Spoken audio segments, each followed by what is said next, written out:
tsindraina manamalala manantsika rehetrarehetra sanononana ny fahasoavan'Andriamanitra sy ny fiadanan'i Jesosy Kristy tokoa ho amintsika tsirairay avy any anatin'ny tokantrano any amin'izao fotoana izao dia tononona sy rarina aminao amin'ny fifaliana izany fiadanan'Andriamanitra izany ho any amin'ny tokantrano izay misy anao amin'izao fotoana izao ny ankohonanao nanapaka eo amin'ny fiainanao manontolo izay mandray an'izao fandarana izao any ny fiadanan'i Kristy. Halleloia.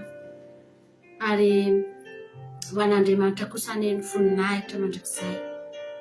Tonga eto indray tsika rehetrarehetra androany rehefa malala tafavory eto amin'ity toerana ity, toerana masina. Ilazitsika hoe toerana masina rehefa mbola eto amin'izao tontolo izao ihany. Anefa kosa na dia eto amin'izao tontolo izao azy dia azo atao tsara ny manana fitoerana masina ho an'Andriamanitra. Azo atao tsara ny manamboatra fitoerana masina ho an'i Jehovah. Mosesy rehefa nandeha ny zanak'Israely teny amin'ny tany hevitra lavana dia tsy adino Mosesy mihitsy na dia tany amin'ny tany hevitra feno menarana sy maingoka sy nisy zava-maniry, misy fasika feno ainandro, feno fahavalo, fa tsy adino Mosesy mihitsy no nitondra ny tranolay. Isaky ny mifindra toerana ny zanak'Israely dia mahavariana fa tazana eo foana ny tranolay Mosesy. Tsy adino Mosesy satria naiza tokoa naiza toerana misy azy, araka ny teniny manao hoe aoka nitavanao Jehovah ialoha, dia fantatro Mosesy fa tsy maintsy eo Andriamanitra. Ary fantatro Mosesy fa azo atao tsara ny manao fitoerana masina ho an'Andriamanitra na dia any amin'ny tany hevitra azy.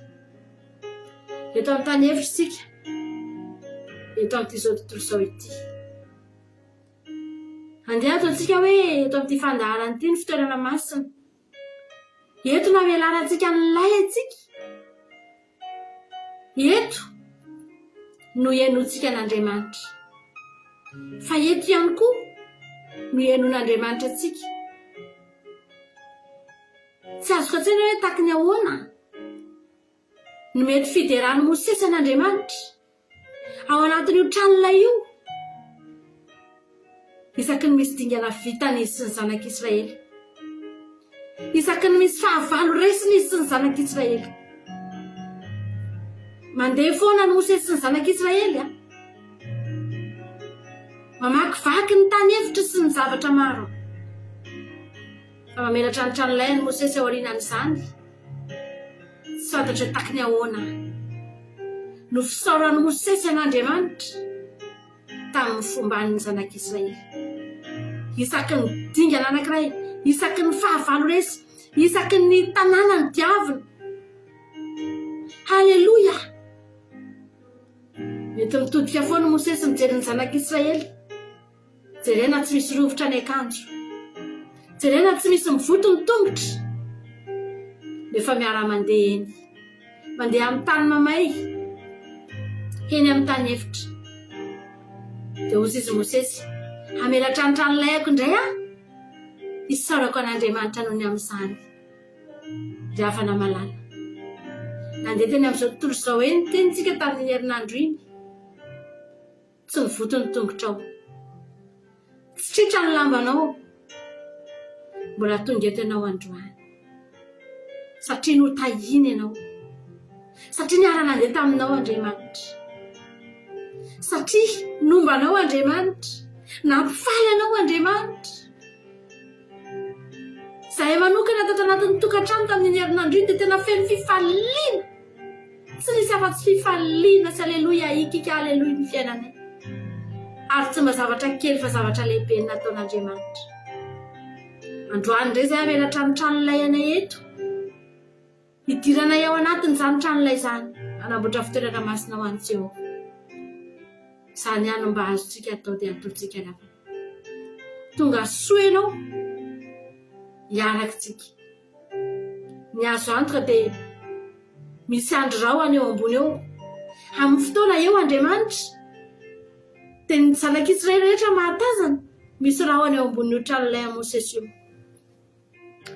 misy raha ho any eo amboninao eo amin'izao fotoana izao, satria hoy ny tenin'Andriamanitra manao hoe Jehovah Andriamanitra dia mitoetra eo ambonin'ny fiderahan'i Israely.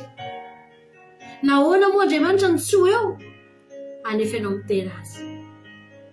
Azo antoka izany fa misy raha ho any eo ambonintsika eo, ary amin'izao andro faran'izao tsy ny olombelona intsony no mahatazana an'izany, ny mason'ny olombelona sy ny mason'ny nofo tsy afaka ny ahita an'izany intsony, fa ny fahavalontsika mahita hoe io ndray fa mivelatra ny tranolay, io ndray fa misy raha ho any, halleloia, io ndray fa midina Jehovah, satria misy fakasitrahana, satria misy fiterana miainga avy ao anatin'izany tranolay izany.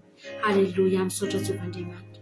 Ivavakantsika amin'izao fotoana izao, andaontsika hisaotra an'Andriamanitra, hisaotra an'Andriamanitra, tsy tsahatra ny hisaotra, tsy misy afa-tsy fisaorana ary havana malala no tokony ho hitena ambavantsika amin'ity andro somariva ity, nitahian'Andriamanitra ny fiainanao. Halleloia, misaotra Jehovah, mitera Jehovah-Andriamanitra, misaotra, mankasitraka, miakohaka manome voninahitra, manandratra sy miteranao izay tompo ny fahatsaranao rehetra Jesosy. Nampandehaninao teo anoloana eny tavanao dia tsapany eto koa ankehitriny Andriamanitra, fa tsy nisy naratra izay tonga eto, tsy nisy nanombinana, tsy nisy nakana, tsy nisy simba Jesosy, fa nrehetra izay tonga eto androany, tsy rivotony tongotray, tsy rovitra ny akanjonay, raha namakivaky ny tany efitra teny amin'izao tontolo izao teny izay Jehovah-Andriamanitra. Misaotra anao izay fa nampifalianao izay tamin'ny herinandro iny, tena nampifalianao mpanomponao, tena nifaly teo anatrehanao Andriamanitra, nifaly teo anoloanao Jehovah, ny mpanomponao, satria ianao ihany nampifaly, ianao ihany naneo fahagagana, ianao ihany naneo ny herinao sy ny voninahitra taminay tsiray avy reto, dia nifaly izay Andriamanitra. Misaotra ny amin'ny asanao lehibe sy mahagaga izay nataonao teo amin'ny fiainanay. Misaotra Andriamanitra ny amin'ny fahafahany fanadinany zanakay rehetrarehetrarehetra izay nanala faladinana Jehovah-Andriamanitra, izay rehetra afaka andaontsika ravana malala ho atambatritsika ato anatin'ity misandrata ity, ny fisaorantsika an'Andriamanitra tamin'ny zanakitsika afa-panadinana. Andaontsika rehetra hisaotra an'Andriamanitra amin'izao fotoana izao.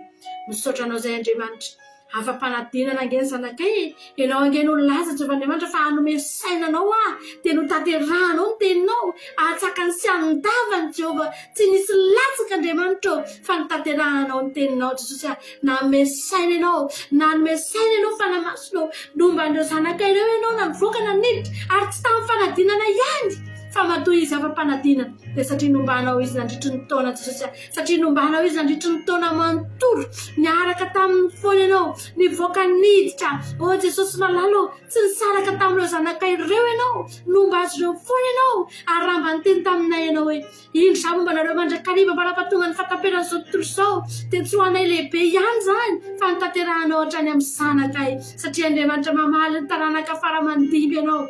Misaotra Jesosy, voninahitra ny eo anao rery ihany, anao nidera ny aja mandrakizay Andriamanitra, fa Andriamanitra tsara sady mpanao ny tsara ianao. Halleluia. Totsika ry havana malala, hiatrika ny seza fiandrianan'Andriamanitra tsika amin'izao fotoana izao. Amen. Hiatrika ny seza fiandrianan'Andriamanitra tsika amin'izao fotoana izao. Andaontsika hiteny amin'Andriamanitra androany hoe ndao mba hiaraka tsika rehetrarehetra androany, hiaraka hiteran'Andriamanitra ry havana. Amen Jesosy. Halleluia. Amen Jesosy malala. Halleluia. Amen.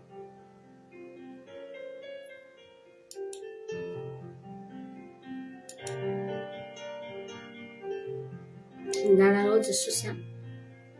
Halleluia.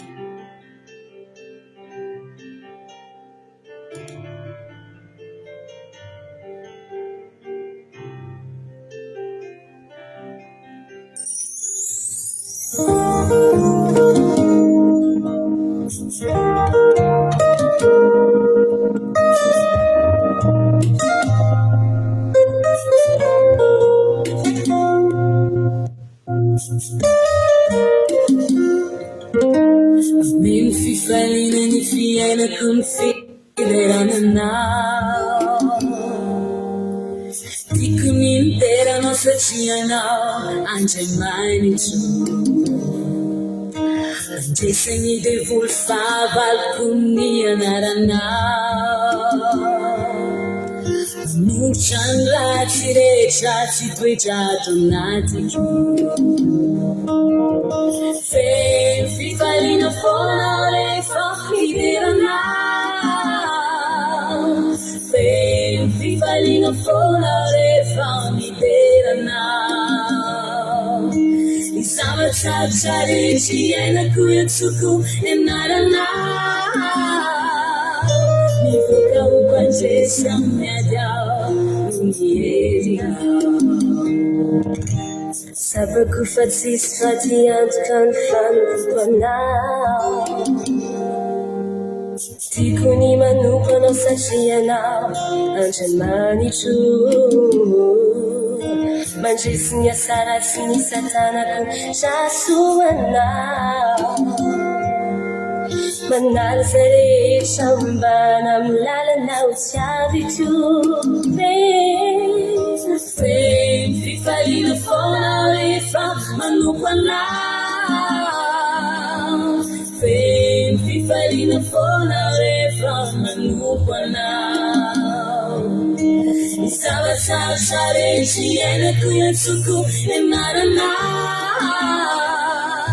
Nifuka upanjesa mnyadao Unierina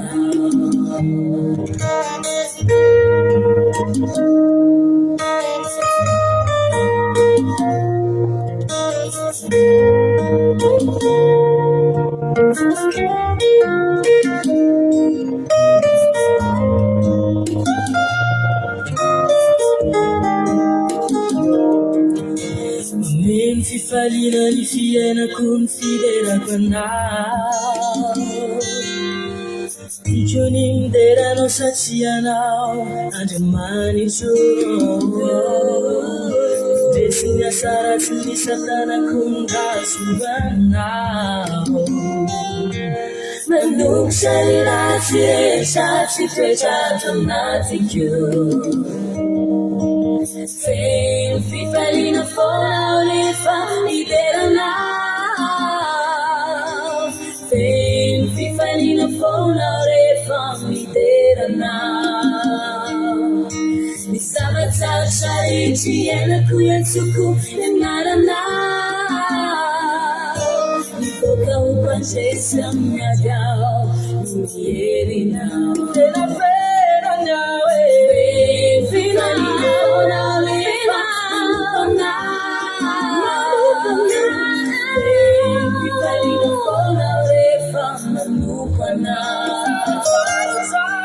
Isava tacharichi ena kuyatsuku enarana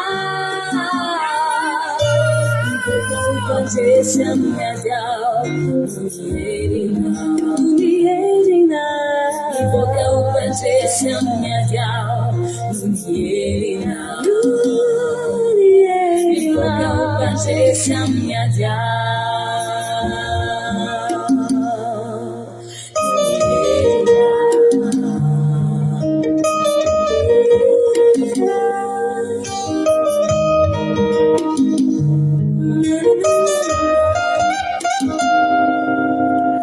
Min fifalina ni fiena considerana Tikuni derano sachiana Anjamani chu Amen, Jesus manana. Tsy haiko ianao raha tonga eto androany raha mba iompeo amin'izany mpanakamo izany koa hoe tiako ny mideranao. Mety hoe misy olona mety mideran'Andriamanitra fa tsy tiany akory ny mideran'Andriamanitra. Amba ataon'ny olona dia ataony. Fa ianao raha tonga eto, alleluia. Ataovy latsaka anatin'ny fona hoe Andriamanitra tiako angeny mideranao e. Mamiko angeny mideranao Andriamanitra. Nanaovan'Andriamanitra fahagagana ianao. Nanehoan'Andriamanitra ny voninahitsika ravana malala. Ary Andriamanitra, raha milaza Andriamanitra manao hoe izao olona noforoniko azo ao hanambara fiderana dia satria Andriamanitra aloha efa nanao zavatra. Andriamanitra tsy hoe te mangataka hoderaina fotsiny amin'izao na te hoe hoderaina fotsiny amin'ny tsy misy ninninona ravana malala. Jesosy ry havana rehefa miakatra teo a Jerosalema Jesosy nitaingana ny zanaboriky dia satria Jesosy efa avy nanao zavatra be dia be, efa avy nanasitrana olona maro, nanangana ny malemy, nampahiratra ny jamba, nanadiom-boka, nanangana ny maty. Efa karazana fahagagana maro aloha ny naseho an' Jesosy.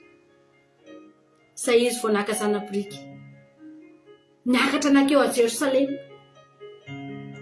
nirindra tsara mihitsy ny zavatra rehetra, satria raha mbola tsy nisy nirina nataon'i Jesosy no nitondra zanaboriky niakatra teo izy, za mino fa tsisy nizaniza tonga teny, tsy nisy olona nitondra sampandrofia ka hanofaofany izany hiteny manao hoe hosana hosana ho an'ny zanaky Davida, satria tsy mbola nisy ninina hitan'ny olona teny aminy.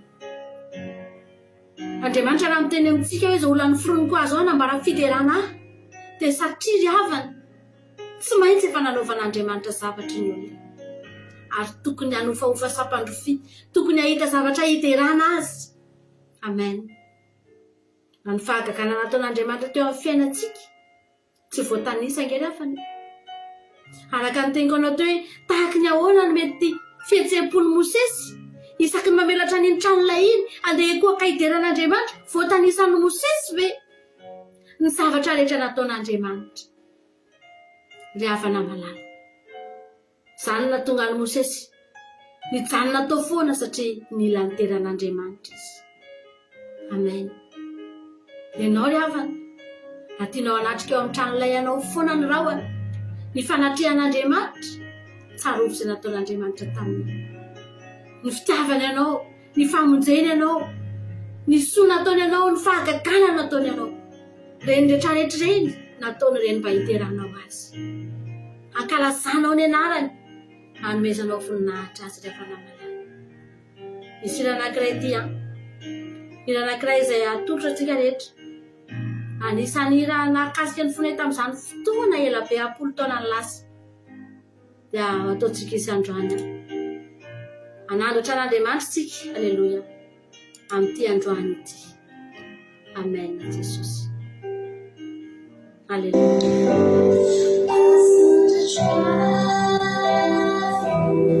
Anaranao Jesosy,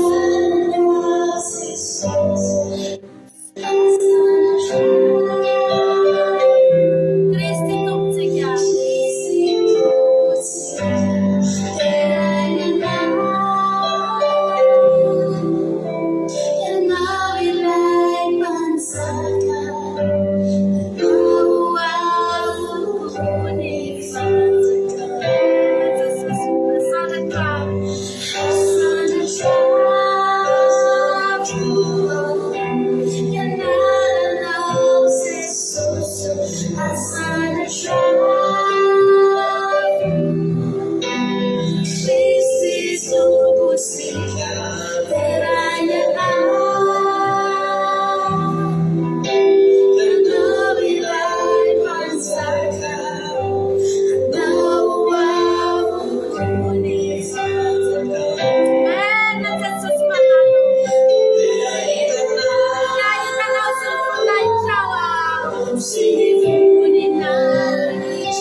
mancho. Aviva le masse tua. E ora ti arresto. E ora scea di là. Se sola non che callala. Una nuca ciani la la. Fanni già. Lei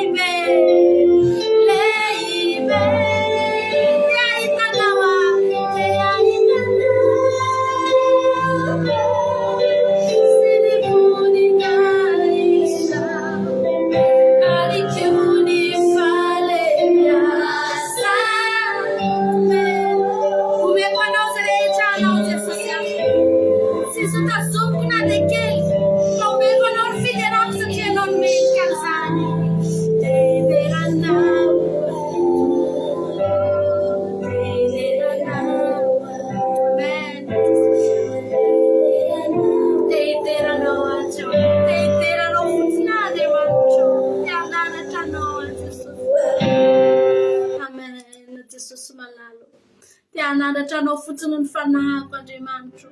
Tianandratrano ny ao anatiko rehetra Jehovah. Tianandratrano Jesosy. Tianome voninahitra anao. Teo anisan'ireo olona teo Jerusalema nofahofantanako eo anatrihanao. Itony any sapany fidema iteniko hoe hosana hosana ho an'ny zanak'i David. Satria anisan'ny olona nanaovanao fahakakana. Anisan'ny olona nanaovanao fahakakana ny ankonako.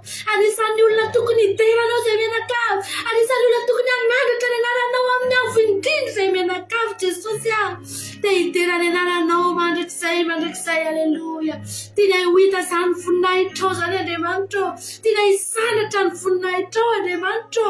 Aoka ianao hisanatra ny amin'ny faratapony, hisanatra ny amin'ny avo indrindra ianao. Fa ianao no mendrika Jesosy. Ianao no mendrika Tompo. Ianao no mendrika Jesosy malalo. Tsika rehetrarehetra ny avana malala. Ndaotsika androany mba ho anisan'ireo vahoaka maro be izay nofahofantanana ny teny teo anatrihan'Andriamanitra hoe hosana hosana.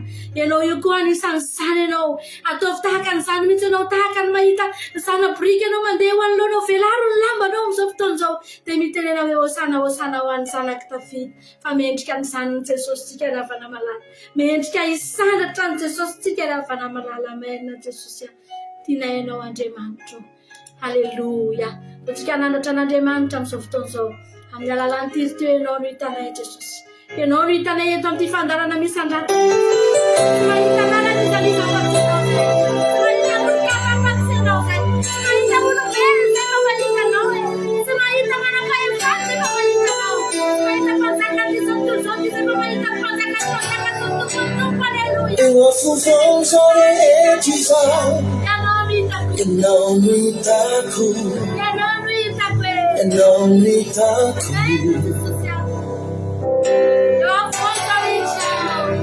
Eo afovoany zao rehetra izao. Ianao no hitako. Ianao no hitako. Misy eo amin'ny anaranao alleluia. Misy eo amin'ny anaranao. Son fagagana amin'ny anaranao. Rehefa manada be miderande. Ianao no hitako. Ianao no hitako. Amen.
Singarera shadara, ligarera moshara.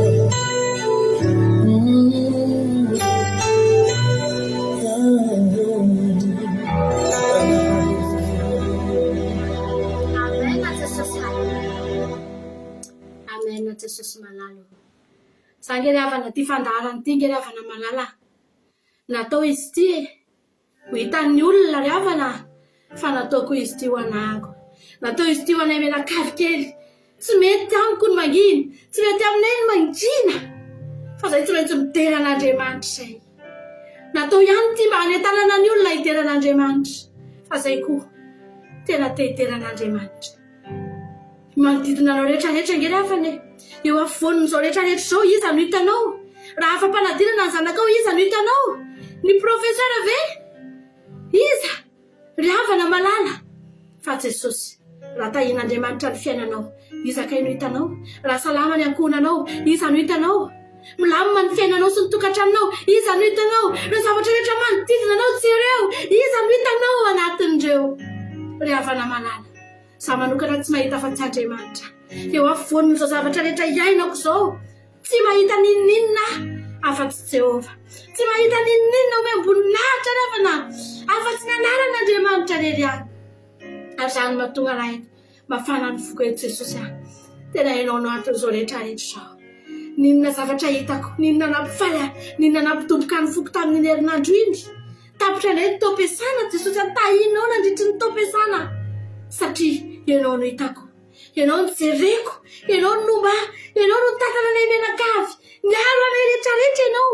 tsy afaka niasa rararano mafy reo zanako reo tsy afaka niasa izay mivadina nisy zavatra nitranga tantaratokantraminay fa ianao no hitanay raha nanome anay tanjaka sery ianao nafanay ny asa ianao no hitanay Andriamanitra raha nanome an'ireo fahasalamana ianao no hitanay Jesosy misaotra Andriamanitra ny zavatra rehetra niantsika eo amin'ny fiainanao ry havana malala ny sakafo hohaninao ny sotro miditra any anatin'ny vavanao ny sakafo tonga eo ambilianao iza no hitanao ny patronao ve dia terenay misaotra patron fa tena nomenao sakafo tsy ry havana malala fa Jesosy no hitantsika ao anatin'ny zavatra rehetrarehetra reny raha misy tokony homena voninahitra raha misy tokony ho deraina raha misy tokony ho asandratra raha misy tokony ho tiavina halleloia dia tokana ihany ry havana malala Jesosy rery ihany totsika androany hitory fitiavana an'Andriamanitra totsika androany mba hiteny tiako ianao tompo za Jesosy za tena tianao amen za tena tianao halleluia amen Jesosy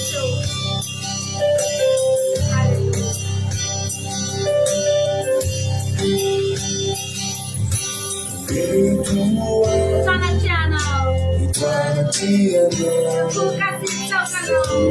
kasih taukana warina fanspidera fameza murina itwana ritual itwana tiana kasih taukana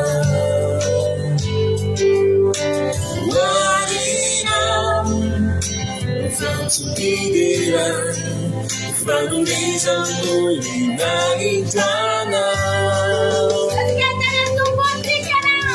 Tupo, Tikuyana, Yanu, Tiadaru.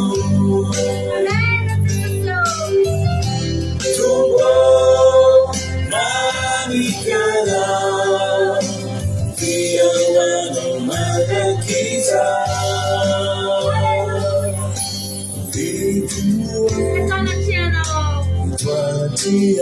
Aku kasih tahu kana Warina Fatsubidera Fameza Murina Itwana Ritual Itwana Tiana kasih taukana warina fatsubidera fameza murina itana tupo tikuyana yaruritiadaru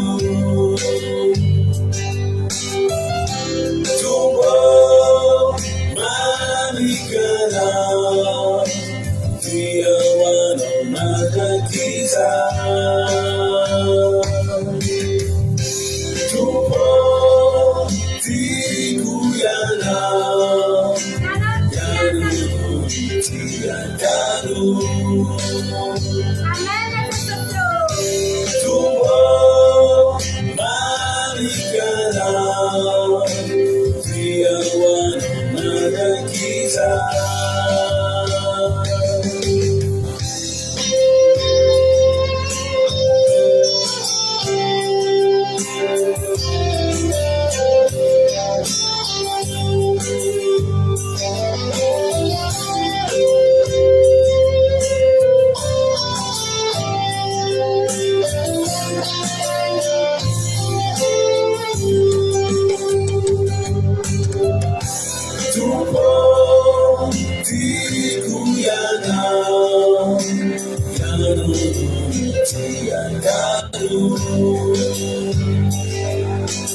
Valinay fitiavana ianao Andriamanitra. Ny fonay ity ianao no mamaly ianao Andriamanitra. Ny vavanay miteny eto anatria ianao. Mety tsy ho ampy ihany Jesosy fa mifohana anatinay ihany. Mamaly ianao Andriamanitra. Mamaly fa tia ianao izay Andriamanitra. Tia ianao ny fanahinay, tia ianao ny fonay. Halleluja. Nahoana izay nanaovanao zavatra mahagaga sy lehibe toy ireny? Nahoana izay tsy tianao Andriamanitra? Olona tsy manao na inona aza tianay. Olombelona mba hitanay rehetrarehetra eny ary tsy manao ninina tianay Andriamanitra. Komaika fa ianao manao zavatra tsy takatry ny saina isanandro sanandro amin'ny fiainanay. Nahoana izay tsy tianao? Raisoanao ny fonay ity ianao mandrakizay Andriamanitra. Ity ianao mandrakizay, ity ianao foana nareo fihinanana.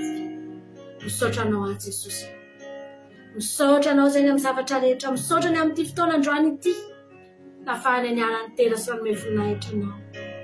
Jehovah Andriamanitra mitoerana ambony ianao. Aoka hisandratra ny amin'ny avy ny anaranao Andriamanitra. Sy takatry ny saina ny fahalebiazanao. Sy takatry ny saina maneritreritra Jehovah ny fahatsaranao. Ianao ilay Andriamanitra avo indrindra. Ianao ilay Andriamanitra tsara sady mpanao ny tsara. Ianao Andriamanitra. Nanangana ny fiainanay ianao, ny tantananay ianao, ny tianay ianao, napahiratra ny masonay ianao, nijery ny fiainanay ianao Andriamanitra. Nisandrata amin'ny ambony indrindra Jesosy. Aoka ny anaranao isandritra ny amin'ny avo fa mendrika anao izany. Tsisy afaka haka ny toeranao eo ambavanay. Tsisy afaka nisandatra ao anatin'ny fonay afa-tsy ny anaranao rery ihany. Fisaorana ve tsy omenay ny olona Jesosy malalana? Ny olona ve moa tsy isaoranay raha misy nanao zavatra nay? Ny zavatra rehetra isaoranay ny olona fa ny fanandatana sy ny fiankohana sy ny fiterahana. Tsy omenay niza fa tsy ianao. Ianao rery ihany mendrika an'izany. Misaotra Andriamanitra. Misaotra anao izay nafandarana misandrata izay tanteraka teto androany. Mifasoavanao. Misaotra Jesosy fa afaka nanandratra anao izay, afaka nanome voninahitra ny anaranao izay. Misaotra betsaka Jesosy. Rehetra izay mbola anoy azo fandarany izao indray, petraka operantanao nitoy ny fotoana rehetra eto. Mivavaka fiambelana Jesosy androany ny farany. Jesosy malalo. Fa izany efa mino. Mbola omba ny tsara avy. Petraka aminao nitoy ny fiainanay. Nitoy ny fotoana rehetra eto Andriamanitra isandratan'ny anaranao sy ny voninahitra sy ny fahalebiazanao rehetra. Tsy misy afa-tsy ny feonao no reto. Tsy misy afa-tsy ny anaranao no isandatra eto. Tsy misy afa-tsy ny tavanao no hita eto Andriamanitra. Anao ny tena ny aza ny saotra sy ny voninahitra mandrakizay. Halleluja. Amen. Izay ny fotoanantsika teto havana malala. Ifarana ny fotoanantsika ho an'Andriamanitra ny voninahitra. Hiampitatsika makany amin'ny fandarana vavaka fiambenana amin'izao fotoana izao. Tsy ampy raha ny fiterana, tsy ampy. Raha ny zavatra nataon'Andriamanitra ve moa ry havana ho ampy ve ry havana ny fotoana kely izay mba hitenantsika azy eto? Tena tsy ampy ry havana malala. Izay anefa ny vita. Ary izaho mino nakasitraka Andriamanitra. Nakasitraka Andriamanitra. Fehiny ireny androany ireny. Isanandro isika mba mijoro vavolombelona manome voninahitra azy. Fa hitan'Andriamanitra ny tao anatin'ny fotsika tsirairay avy. Voninahitra ho azy rery ihany. Fitanana kosa ho amintsika tsirairay ihany. Tianao Jesosy. Halleluja. Amen. Ila anankiray farany ary amaranantsika tanteraka ny fotoana. Halleluja. Ho an'Andriamanitra ny voninahitra. Halleluja. Amen.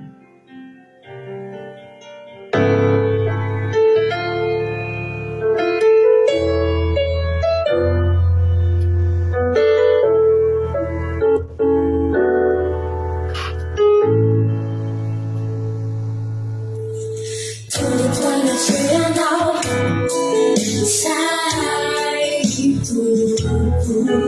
tu Tulipoanashianao hisautanao Tulipoanashianao hisautanao Tulipoanashianao yakuka Tulipoanashianao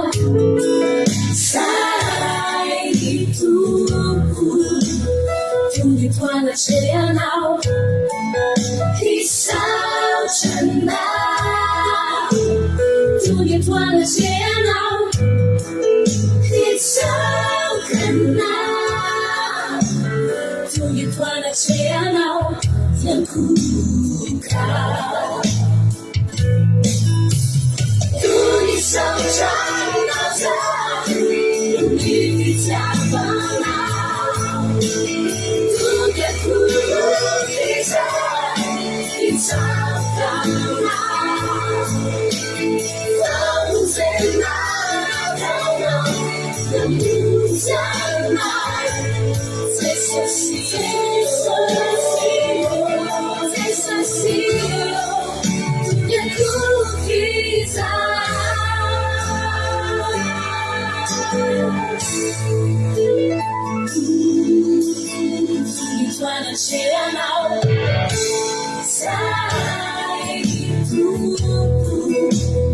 Tulipoanashianao hisautanao Tulipoanashianao hisautanao Tulipoanashianao yakuka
Fiambenana, vavaka fiambenana.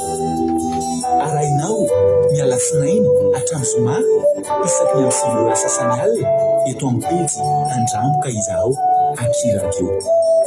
Vavaka fiambenana, vavaka fiambenana. Vavaka fiambenana, vavaka fiambenana. Arainao ny alasinainy hatramin'ny zoma isaky ny amin'ny sivy sasany alina eto amin'ny pejy Tandramboka izaho akirandreo. Vavaka fiambenana, vavaka fiambenana. Apokalipsy 1:20 ny andininy faharoa. Ary nahita aho fa indro ny tanàna masina dia Jerosalema vaovao midina avy any an-danitra tamin'Andriamanitra, voahomana tahaka ny ampakarina efa miaina eo amin'ny vadiny. Vavaka fiambenana, vavaka fiambenana. Arainao ny alasinainy hatramin'ny zoma isaky ny amin'ny sivy sasany alina eto amin'ny pejy Tandramboka izaho akirandreo. Vavaka fiambenana, vavaka fiambenana. Vavaka fiambenana, vavaka fiambenana. arainao miala sinainy hatramin'ny zoma isaky ny amin'ny 7 ora sasany alina eto amin'ny pejy Andramboka Izaho Akiradio. Vavaka fiambenana, vavaka fiambenana. Apokalipsy 3:20 ny 5:2. Ary nahita aho fa indro ny tanàna masina dia Jerosalema vaovao midina avy any an-danitra tamin'Andriamanitra, voahomana tahaka ny ampakarina efa miaingo eo amin'ny vadiny. Vavaka fiambenana, vavaka fiambenana. Arainao miala sinainy hatramin'ny zoma isaky ny amin'ny 7 ora sasany alina eto amin'ny pejy Andramboka Izaho Akiradio. Vavaka fiambenana, vavaka fiambenana. Halleluja. Dia amin'ny fifaliana lehibe indray lasana vavy malala no eonina amintsika amin'izao fotoana izao. Falibeny tena komena aminao eto androany dia manonona ny fiadanan'ny tompo amintsika rehetrarehetra izay hitratrantso. Tonga eto miaraka aminay androany anatin'izao fandarantsika vavaka fiambenana izay raha anao fandarana Andramboka Izaho ny Akiradio ary ny mpikambana ato anatin'ny groupe izay maharesy. Dia fiadanan'ny tompo eo amintsika tsirairay avy ary mirary dia mirary tokoa anao mba ahita fahasoavana, atsapa hery ao anatin'ny fandarana zao fandarana irahantsika androany eto izao. Androany moa misaotra mampiantsika nitondrantsika ato anatin'ny fandarana misy andrata dia ankehitriny dia hiditra indray tsika ato anatin'ny fandarantsika vavaka fiambenana. Halleluja. Dia manasa anao ary aho hoe mino finaritra daholo ary ihany koa ataovy fahasoavana ho anao, izany hoe mbola hihaino tenin'Andriamanitra izany indray androany. Androany moa ny fandarantsika farany.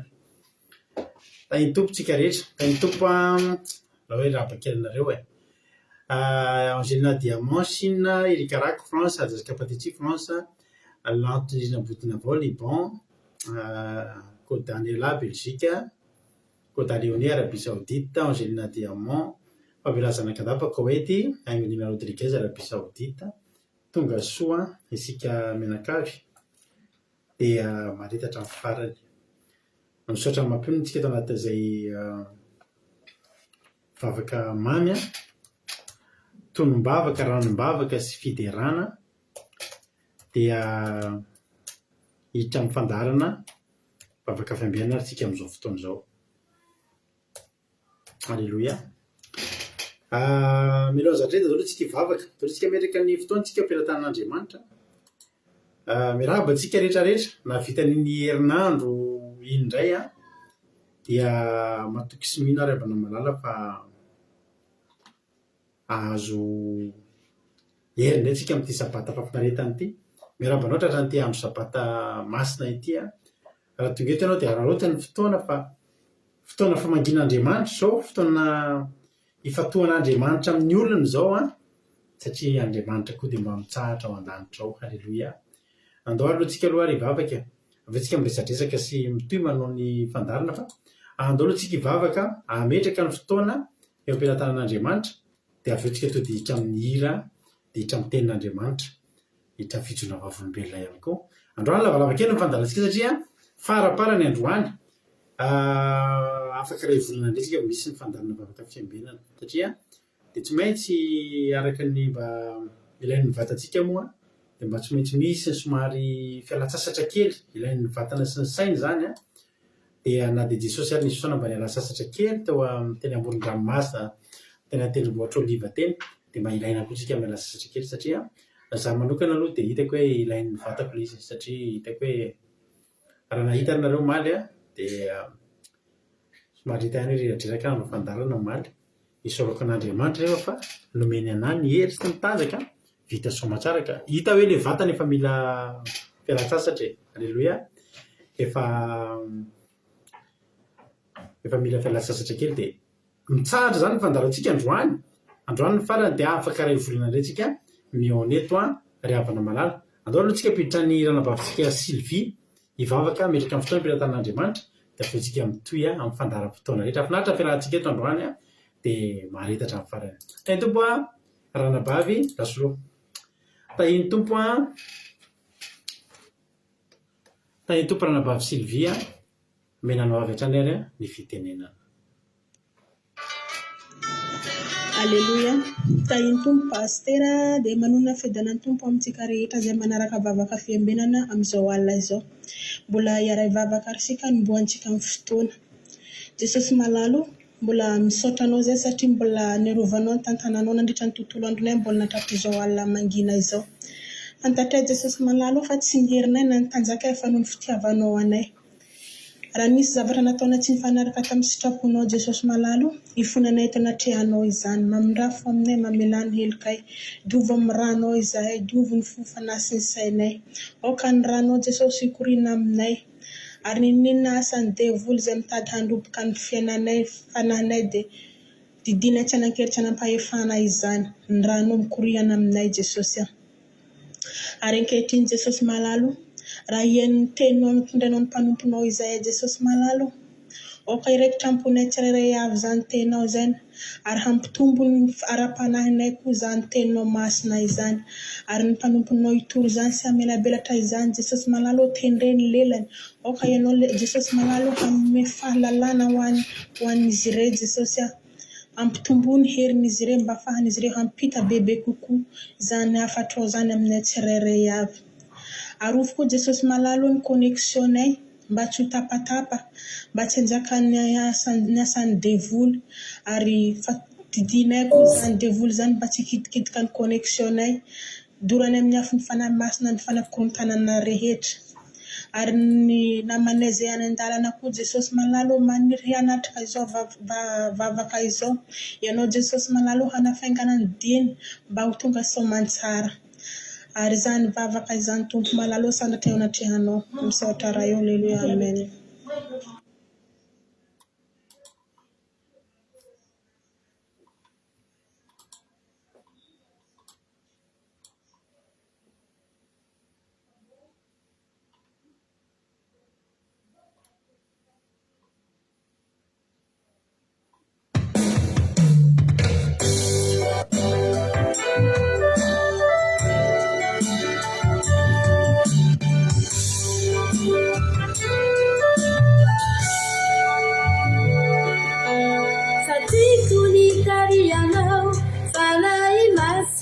Ao anatin'izany hira izany dia afaka manoratra ny fijorona vavolombelona ianao androany. Aleluia.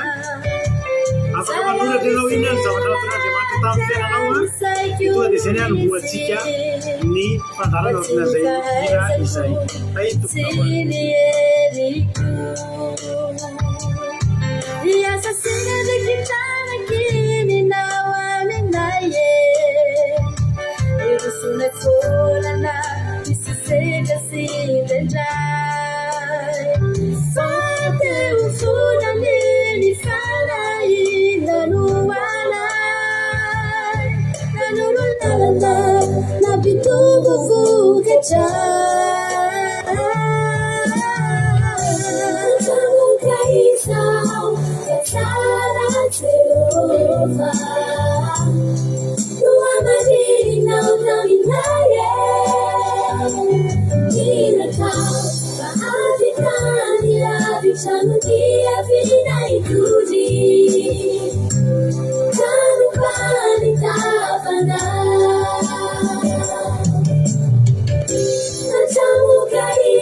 You know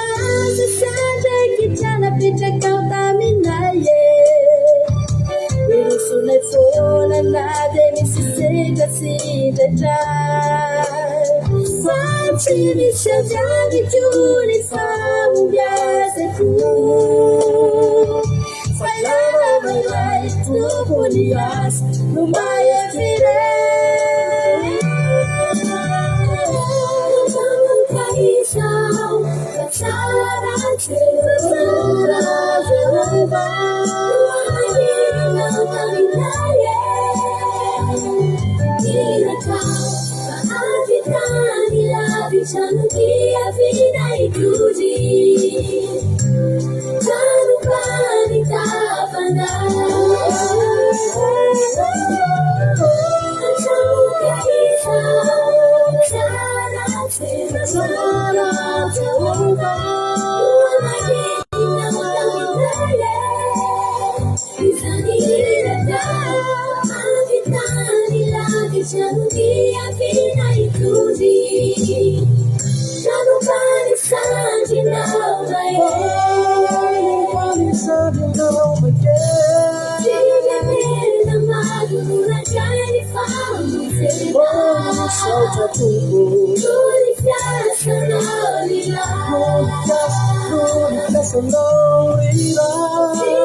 Tsara fa enina dimy fahaefatra ny folo mandeana amin'izao hoe zao.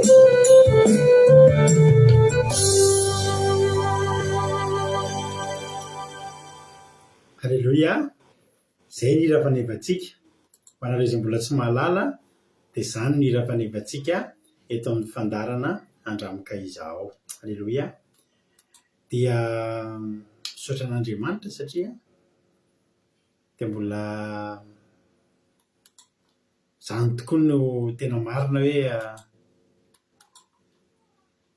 firenena maro no nandrehan'ny filazantsara tsy noho ny herintsika na ny tanjantsika fa tena noho ny fiasan'Andriamanitra. Mahafinaritra angamba na ny fiasan'Andriamanitra amin'ity fandarantsika ity fa ohatran'ny hoe tsy ny olona rehetra mahita an'ilay izy fa tena hoe izay tokony hahita. Mahavariana foana ny fijona vavolombelona ataonareo rehefa tena hoe fomba nahitanareo an'ity fandarana ity. Misy aminareo ohatra hoe any amin'ny telo maraina tsy mahita tory dia nijery telefona dia tonga dia ny fandarana ity nihitanareo. Mahavariana izany hoe tsy hoe ny olona rehetra mahita an'izy ity. Raha tsika ireo tena tsy hoe kely ireo fa ireo mihitsy ny tokony hahita. Halleluia. Tsara ny tompo dia matoky sy minaro manantena fa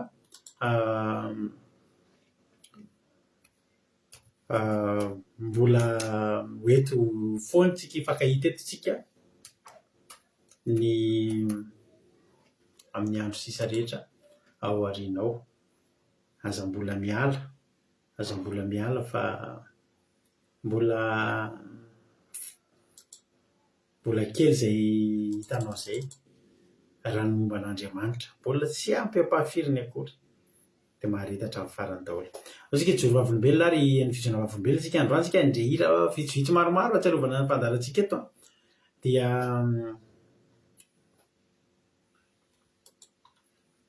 vakiko ary ny fijona vavolombelona anareo voalohany misaotra ny ranabavy Sylvie aloha tsika tao anatin'izay vavaka fanomboana izay nahitan'izay Andriamanitra manakrepasoavana ny amaly fitianao dia mitombositra dia mitombo fahasoavana hatrany hatrany ranabavy Sylvie. Halleluia.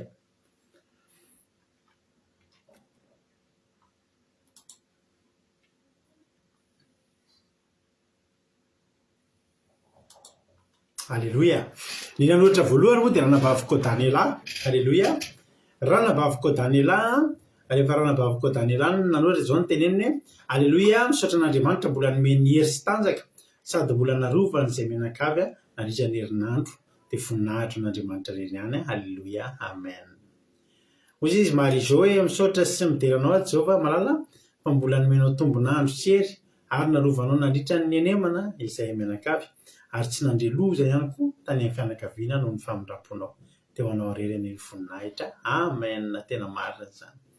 marina mihitsy zany tenin-dranampavintsika Marie-Jo zany fa raisina aloha ngery avana hoe tsika reto raha mare avatsika anankitelo ndra misy olana any Madagasikara any tsy milamina tsika tena mangingina tena tsy milamina mikorotantsika ty raha tsika ny mare hoe ianona hono marary mafy ianona hono manao dialyse sanatriana izy zany korotana ny fiainantsika fa Andriamanitra nefa dia momba sy mitantana ary miaro tsy tsika ihany fa hatramin'ny fianakaviantsika dia omban'ny tanany mahery saotra Marie-Jo nampatsiahany izany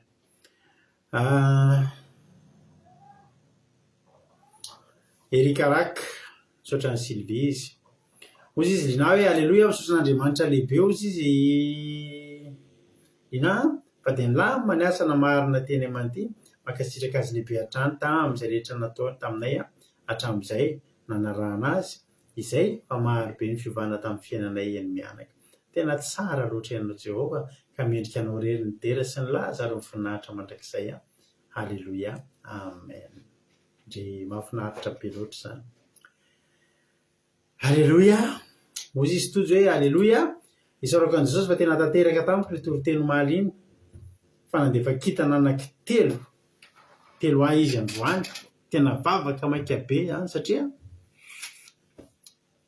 zasoloha tena vavaka maika be zany satria situation tampoka be daholo fa tena nagaga fa aingana be koa ny valiny misy aza teo eo dia ny valiny le vavaka tena magaga sady ozy hoe misy iny ohatrany Jehova manalo tena valiny foamam-panahy fa zany ka tena valim-bavaka faty matsiro salona halleloia ozy izy tojo arabaina tojo halleloia ozy aloha digazy hoe arabaina halleloia tenena Jesosy fa vita somatsara ny asa izay natao androany misaotra lehibe tamin'ny hery sy ny tanjaka ary fahasalamana nomeny dia misaotra lehibe koa tamin'ny fanotantaniny sy narovana ritra ny anemana iny misaotra tamin'ireo fahasoavana marobe nomeny ho azy rery ny voninahitra halleloia amen ozy izy Ingolina Rodriguez halleloia misaotra an' Jesosy tamin'ny fiarovana hono Erika sy ny fahasoavany lehibe nomeny ary ny fitahinana toba ny tamin'ny tokantranonay amen voninahitra n'Andriamanitra rery ihany halleloia halleloia sambatra foana ny mieritreritra hoe mba anisan'ny olona voafidy tsika rehetra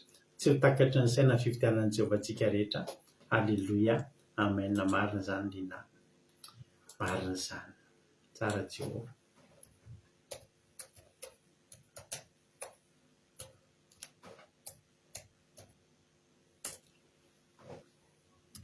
mirara ndray malala dia nay Jesosy fa narova ny sinotahinana nandritra ny herinandro ndrariny sady nivaly ny taisina natao tany am-pianarana dia notiko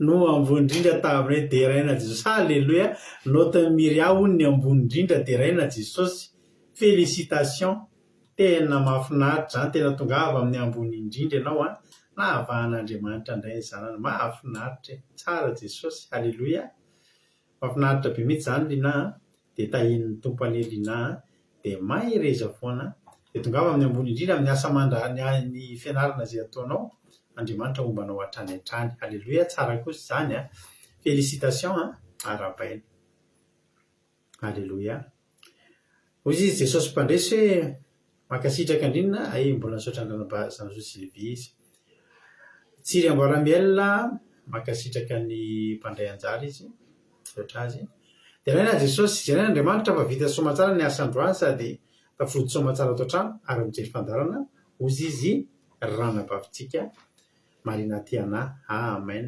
halleloia Jesosy mpandresy misaotra Jesosy fa vita sy totosa tsara avokoa ny zavatra rehetra natao ary mbola niaro sy ny vimranay Jesosy tany amin'ny lalana nalehanay ozy izy rahalahy ozy izy Jesosy mpandresy ravavy mihatsy halleloia dia raina Jesosy malala ozy izy Angelina Diamant fa nahita fahitapity mandrakariva misinosi ny namana maro aty voninahitro n'Andriamanitra lehibe raha naniry ianao vakansa dia efa ela tsy nahita be mihitsy nividy tany am-potony aza mbola tsy nisy vonina hividy be mitsangana koa tsisy Jehova no natsoina dia namaly vavaka fa nisy place spesialy tampoka azoko avy eo dia raina mandrakariva ny tompo halleloia manokatra lalana ho andranam-pavy Angelina Diamant Andriamanitra tsara Jesosy halleloia amen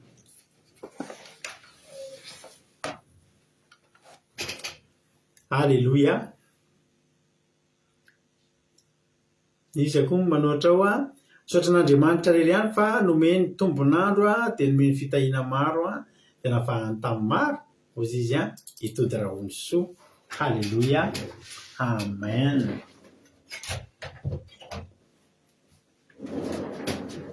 Izany manarakaraka atao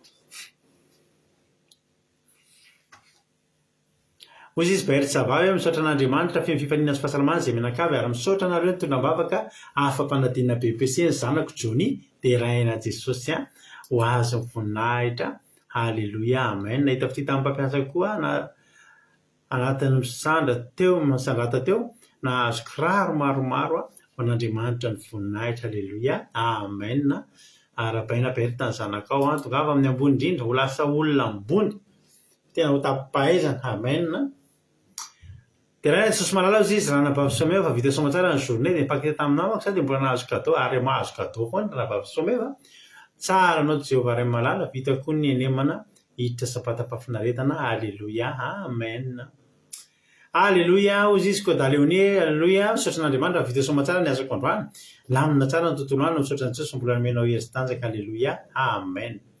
Ozy izy nambinina hoe voninahitra ny Jesosy fa azo soma tsara ny akanjo sy ny kojakoja kely ilainy ny zanako amin'ny fandraisana ny zanako diplôme na dia mandalo fahasalamana kely aza dia Andriamanitra melatra ny tanany mandrakariva mankasitraka amin'ny mpiara-bavaka ny tondram-bavaka. Halleluia. Amen. Tsara Jesosy. Halleluia. Tsara ny tompontsika ry havana ho azy ny voninahitra. Misaotra anareo anaiky jorovavolom-belona ny andro eny jorovavolom-belona aminareo satria moa ny ana toko faraparana kely indray androany. Za indray androany dia zao indray mba fijorovavolom-belona nafinaritra ana hoe zavatra kely ilay izy mety kelikely fa tsy kely nefa ilay izy ampy ny olona meno mety hoe zany koa fa ampy ilay zavatra ngeza be. Androany zany namarina ny fotoana fiasako androany ny asa farany dia afaka iray volana indray koa miasa. Dia izao ny zavatra mitranga. Efa teniko anareo maly hoe tokony androany tokony tontolo andro ny asa satria misy asa tena maro be atao dia tokony andeha niakatra tany Paris androany. Dia voninahitra n'Andriamanitra fa omaly dia hitan'ilay sefoka zany efa tena niasa be mihitsy dia nitady olona hafa nandeha tany maly alina dia vita ilay zavatra natao tany dia tsy nakany zany. Dia androany zany raha ny asa dia tokony rava tamin'ny 12 nefa dia noho ny habetsaky ny asa dia mbola tsy maintsy nisy toerana nalehako dia tany mbola nisy zavatra niandrasana atao tsy nety vita. Dia inona zavatra nitranga ry havana efa amin'ny ray avo vita ny asako. Dia manomboka amin'ny 12 sasany dia manapatra anahy ilay sefoka hoe raha dozy izy tena possible tena tara kely anao raha izy fa mbola misy zavatra iandrasana. Dia ozy tsisy olana mihitsy zany tsy maninona miandry 45 minutes ozy izy tsy olana ho azy zany. Dia avy indray izy venany andro 15 minutes kely izy ka eno aza mikorompaka anao fa tsy maninona fa indrasako dia any. Dia izy mieritreritra hoe tesitra na hoe efa leo be hoe tokony hirava mbola tsy mirava ihany. Dia tonga tany ampiasana amin'izay ary amin'io tena teneniko anareo tsy problemako mihitsy le ny andro tsy zana teo androany ny farany efa courage tsara tsy olana. Dia inona hoy zareo ny zavatra nitranga tonga tao ampiasana amin'izay dia anao passation taminazy ny asako hoe reo satria isy olona andimby zany mandritra ny ray volana dia nomeko hoe reo zao ny fandehan'ny zavatra dia mbola nomeny cadeau indray. Halleluia. Mbola nomeny cadeau indray ary avana mbola nisy baoritra ny andro anandro eto dia misy kiraro vaovao. Halleluia. Kiraro vaovao sy kojakoja ohatr'izany sady amin'ilay lafo vidy tsara. Tena hoe tena tsapako loatra ilay fahitampitimen'Andriamanitra ry havana. Raha ny tena marina tsisy tokony hanaovany azy zany taradiny iray miravo zany nge tsy zavatra ngeza be zany fa ilay fahatsapany mihitsy hoe anao ilay mahita fity mihitsy zany ny tena mahakasika ny foko sy ilay mieritreritra hoe ny olona hafa tsy atao an'izany. Zay ny tena mahakasika izay tara vodina fa tsy izy hoe tara vodina dia mena cadeau fa za tena nomeny cadeau ary tena hoe faly tena faly.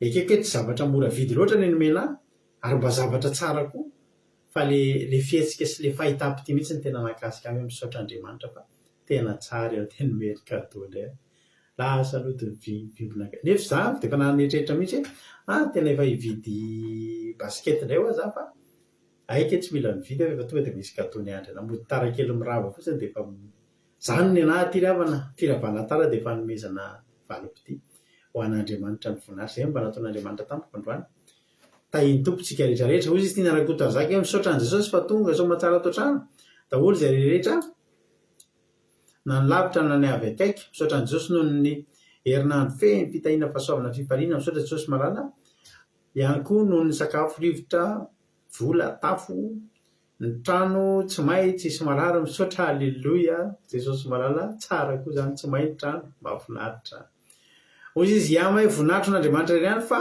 nandeha nivoaka zany tondra zazakely tany amin'ny famille patron fa nahita fity be faly be ny ankizy tsy nisy nitomany faly be ny fianakavian'ny patron alleloia voninahitro n'Andriamanitra ihany tsika mitafy voninahitra iama tsika hoa mitafy voninahitra alleloia tena mitafy voninahitra tsika marina le tena mampinoy nefa za fa hitanao le nravadiny ray mihoatra teo inge mbola récupéreko amin'ny aorina zao za afaka miditra amin'ny sivy indray a zany fa na afaka mody amin'ny efatra satria ny oatradiny ray ny lerako nefa za efa nahazo cadeau foana ihany sotra mampino nampatsiahy zay alleloia tsika ho mitafy voninahitra Andriamanitra tsika hoa tahiny tompona asiala MG sady miarabanareo ihany alleloia alleloia alleloia tahiny tompontsika rehetra tahiny tompo manambotsoko da leoni Jonathan tonga so daholo nareo androany tsika emira maromaro hitsy amin'ny tenin'Andriamanitra tsika zao misaotra nareo tafiditra vavolombelona fa milohan'ny enona tory-teny aloha andao alohantsika satria ataotsika daholo androany le hira mba hifampatsiarovantsika reny satria elaela tsika tsy fakahita alleloia amen da hoary miaraka amin'ny groupe zay maresinareo androany miaraka aminay mivady lasarytsika ty zay clip manaraka groupe zay maresy tahiny tompo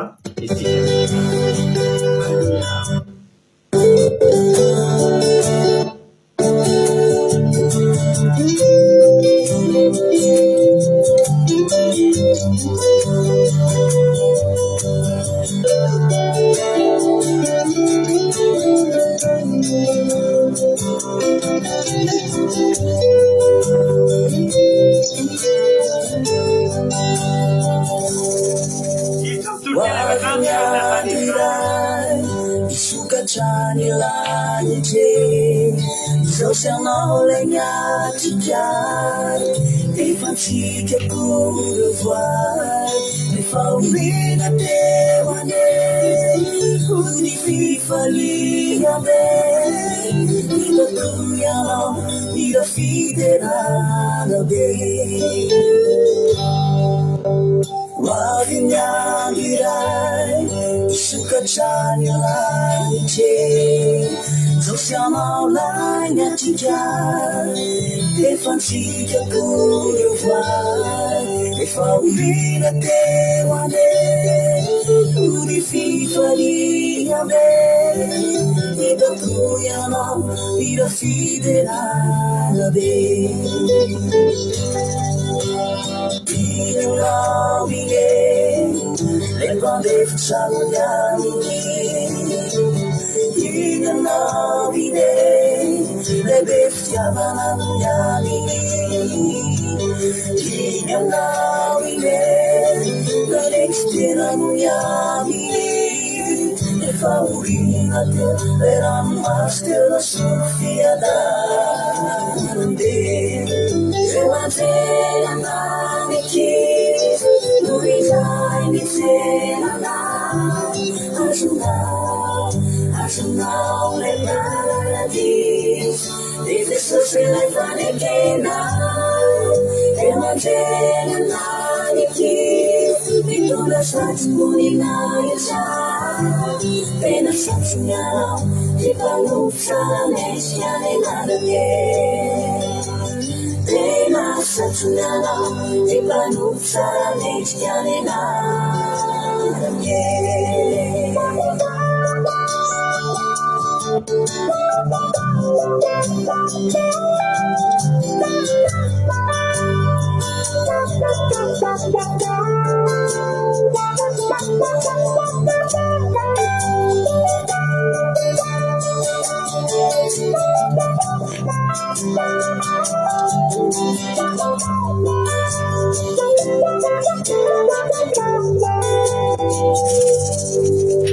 Wavinyandirai Josianamiatika Lefanasana leime Amingominaiche Fifalina sese Treiterena vuname Itakunyana Kami pifaliame Yanda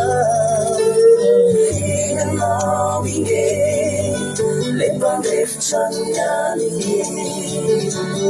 Inanawinge Lebefchamananyani Inanawinge Naneftenanyani Lefaulingate Leramastera Surfiadane Evangelia Malikis Luizani Lawe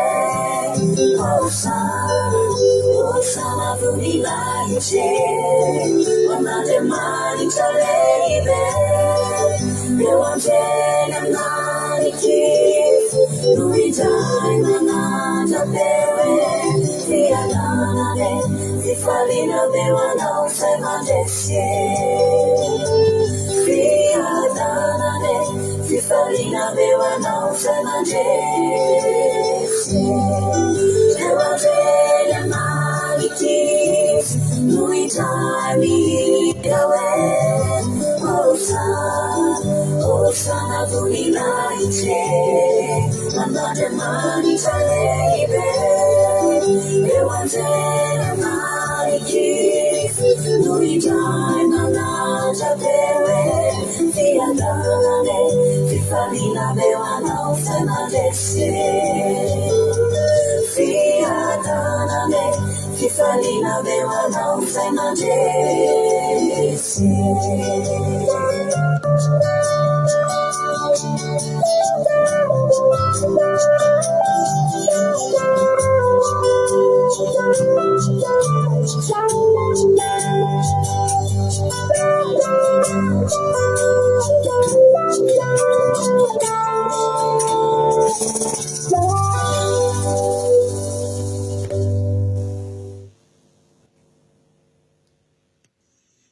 Dia amin'ny fifaliana lehibe indray rehefa namalala no iarabako antsika rehetrarehetra amin'ity zoma hariva ity ato anatin'ny fandarana vavaka fiambenana dia hafaly mandray anareo tsirairay avy tonga soa daholo dia maharety hatramin'ny farany.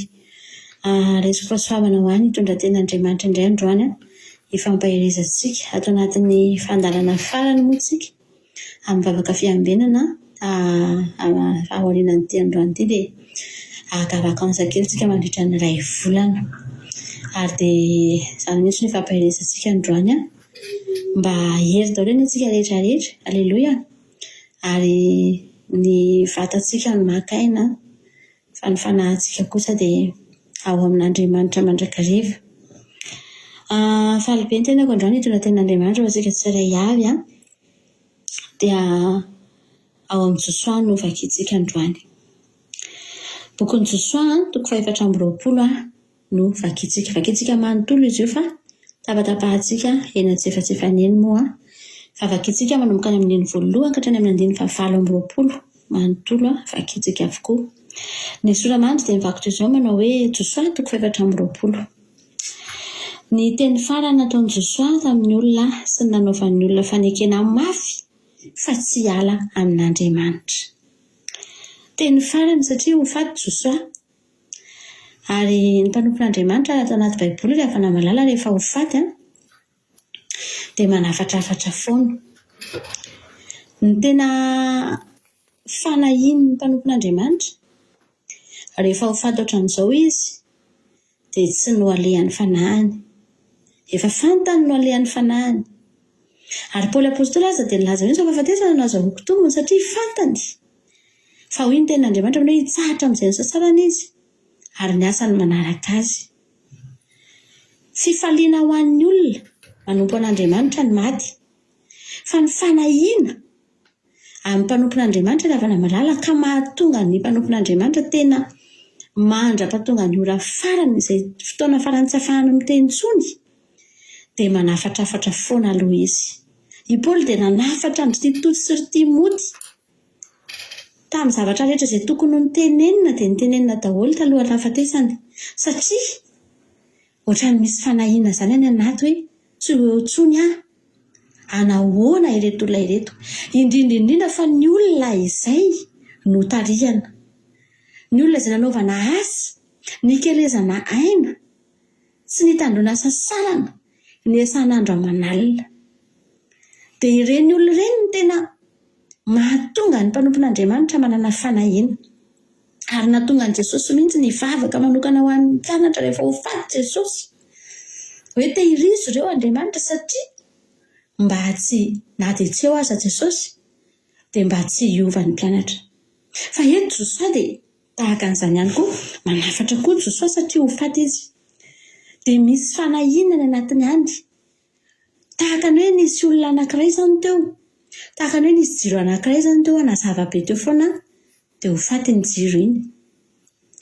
Nisy mpitarika eo nananatranatra niteny foana, ary Josoa dia tena mpanompon'Andriamanitra tena na sarotiny, ary tsy nitsahatra koa na mpianatra ny vahoaka, ary izay rehetrarehetra tonga teo alohan'i Josoa dia nampianarina no momba an'Andriamanitra daholo.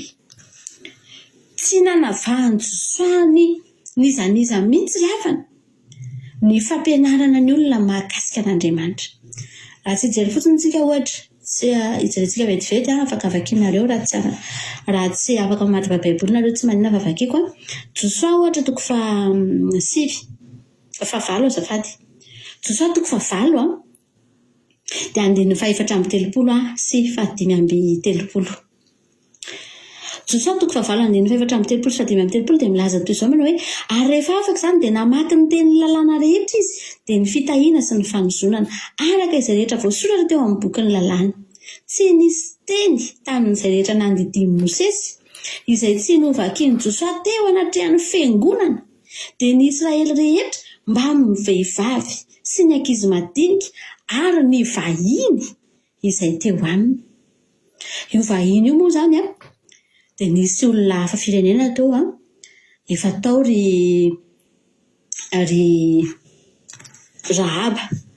Rahaba janga, fantatritsika tsara rehefa avy nandalo tao Jeriko ry Josoa dia efa tao ry Rahaba janga nanaraka azy tamin'ny fotoana io.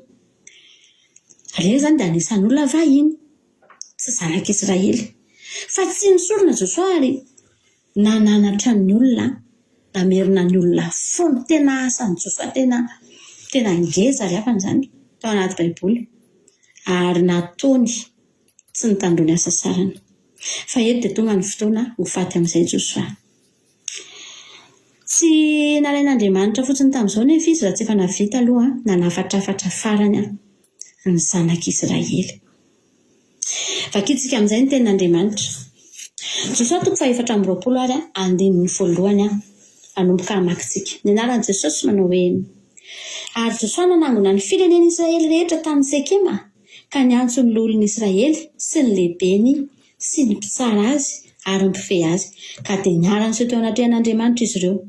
Ary io Josoa tamin'ny vahoaka rehetra izao no lazain'i Jehovah Andriamanitra Israely tany andafon'ny ony no nenandrazanareo tany aloha, dia terarain'i Abrahama sy Nahora ary nanompo andriamanin-kafa izy. Dia tahaka ny Abrahama razanareo avy tany, dia naka ny Abrahama razanareo avy tany andafon'ny ony ka nitondra azy nitety ny tany Kanana rehetra, dia nahamaro ny taranany ka nanome an'i Isaka ho zanany. Fajanontsika eo aloha. Nanomboka ny tantara amin'izay Andriamanitra tamin'ny alalan'i Josoa. Maminany izany Josoa ato anatin'ity toko 4:20 ity. Teny avy any amin'Andriamanitra dia Josoa no mampita azy amin'ny olona. Nalay kosa izy Abrahama. Nanomboka ny tantara Andriamanitra hatrany amin'ny fiandohan'ny taranak'Israely. Tsy niandry ny zanak'Israely tantara Andriamanitra, na niandry ny zanak'Israely hidera azy ka hatsiaro ny zavatra rehetra nataon'Andriamanitra taminy, na dia efa notenenina azy ireo foana azy. Fa eto ry havana dia Andriamanitra mihitsy no mampatsiahy ny zanak'Israely manao hoe tsarovy ny zavatra rehetra efa nitondrako anareo dia nanomboka ny tantarain'Andriamanitra nalaiko Abrahama ozy izy tao amin'ny tany nampanompo samy tany andafiny ony no nakako azy dia nesoriko tany izy. Aleloia. Kinona moa fa tsotra antsika rehetrarehetra eto fiavana malala taranaka mpanompo sampytsika jaintilisa nge filazantsika rehafany fa nalain'Andriamanitra nesorin'Andriamanitra ny anarana mahajaintilisa tsika dia nampidirin'Andriamanitra ho zanak'Andriamanitra tsika dia nampiatsaivina anao koa androany amin'ny alalan'ity tenin'Andriamanitra ity. Tsarovo izay nataon'i Jehovah taminao. Dia nentiko Abrahama ozy izy 4 Isaka koa dia nomeko tany azafady 7 dia naka ny Abrahama razanareo avy tany andafiny ony ka nitondra azy nitety ny tany Kanana rehetra dia nahamaro ny taranany ka nanome any Isaka ho zanany. Ary Isaka koa dia nomeko any Jakoba sy Esau ho zanany ary nomeko lovany Esau ny tendrombohitra Seira fa Jakoba sy ny taranany naka any Egypta. Tsy navelan'Andriamanitra fotsiny nesorina fafan'Andriamanitra ny anarana mahajaintilisa tsika fa notahina koa tsika ravana malala. Tadidio ange nanomboka vao nanompo an'Andriamanitra ianao hoe ianao nanomboka nandray an' Jesosy mandraky ity ny androany 7 taona 7 volana zao. Inona kainy tsy efa nitahin'Andriamanitra ny fiainanao hatramin'ny nandraisanao hoe Jesosy ny tompo sy mpamonjy ny fiainako notahina ange tsika nahamaro ny taranaki Abrahama hoy Jehovah. Ary rehefa teo Isaka dia mbola niteraka indray koa Isaka niteraka any Jakoba sy Esau ary tsy nijanona teo fa ny amaro dia ny amaro tahaka ny kitany any amin'anitra ny amaro ny zanak'Israely ny amaro ny zanak'i Abrahama satria Andriamanitra dia mitaha. Andriamanitra dia tsy mamoaka ny olona fotsiny any amin'ny tany fanomposampy tamin'ny alalan'i Jesosy Kristy tompo angeny avana fa afatesan'i Jesosy ny namafana ny anarantsika hoe jaintilisa dia nanomboka teo dia niara tonga tamin'izany ny fitahiana, niara tonga tamin'izany ny fanafahana, niara tonga tamin'izany ny fanasitranana. Haleloia. Niara tonga tamin'izany ny fiadanana. Nomen'Andriamanitra tsika izany ampatsiahivina antsika androany fa efa notahian'Andriamanitra ianao. Haleloia. Toy izy antsika andeha ny 5 dia naniraka ny Mosesy sy Arona ary namela ny Egypta araka izay nataoko teo aminy ary rehefa afaka izany dia nitondra anareo ny voaka. Nentin'Andriamanitra ny voaka tamin'ny fahababontsika. Inona ny zavatra tsy namatotra anao? Inona ny zavatra tsy teo amin'ny fiainanao? Androany Andriamanitra mampatsiaro anao fa efa nitondra anao ny voaka ny tanany. Aza mangataka tsony ianao hoe za Andriamanitra eto ny voaka amin'ny Egypta. Raha efa nandray an' Jesosy ianao, raha efa nanaraka an'ity fandaran'ity foana ianao, raha efa tena tsapanao mihitsy fa miaina amin'ny sitrapon'Andriamanitra ianao ka tena nandray an' Jesosy, tsy izany intsony angatanao androany afo any Egypta fa rehefa namalala efa navoaka ianao, efa nafahana ny zogan'ny fanandevozana tamin'ny alalan'ny fahafatesan'i Jesosy dia nafahana ny fanandevozana rehefa ny karazana fahamahabona rehetra nataon'ny devoly teo amin'ny fiainantsika ny esorina olona voaozina ange tsika reto hoe voaozina ange ianao hoe fa nafahan'Andriamanitra ampatsiahivina an'Andriamanitra anao izany androany tahaka ny nampatsiahivan'Andriamanitra ny zanak'Israely teto tamin'ny alalan'i Josoa. Ianao io olona efa tokony efa maty ianao, efa tokony efa nisy nahenao efa nisy namosavy ianao. Filifily ny olona misy mamosavy rehefa efa raha mifahafatesana daholo ny famosavina. Filifily ny olona misy mamosavy lasa dala le olona mahay be reny zako.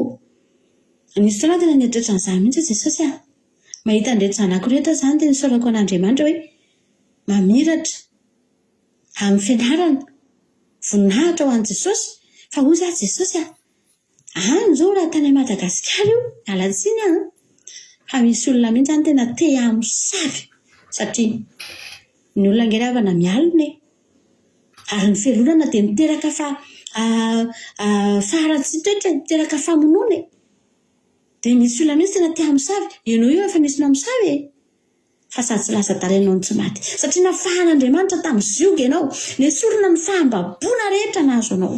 Aleloia. Ny ozona rehetra. 5 dia nitondra ny razanareo nivoaka avy tany Egypta ary tonga teo amin'ny ranomasina nareo dia nanenjika ny razanareo hateo amin'ny ranomasina mena ny Egiptianina nitaingina kalesy sy soavaly dia nitaraina tamin'i Jehovah izy ka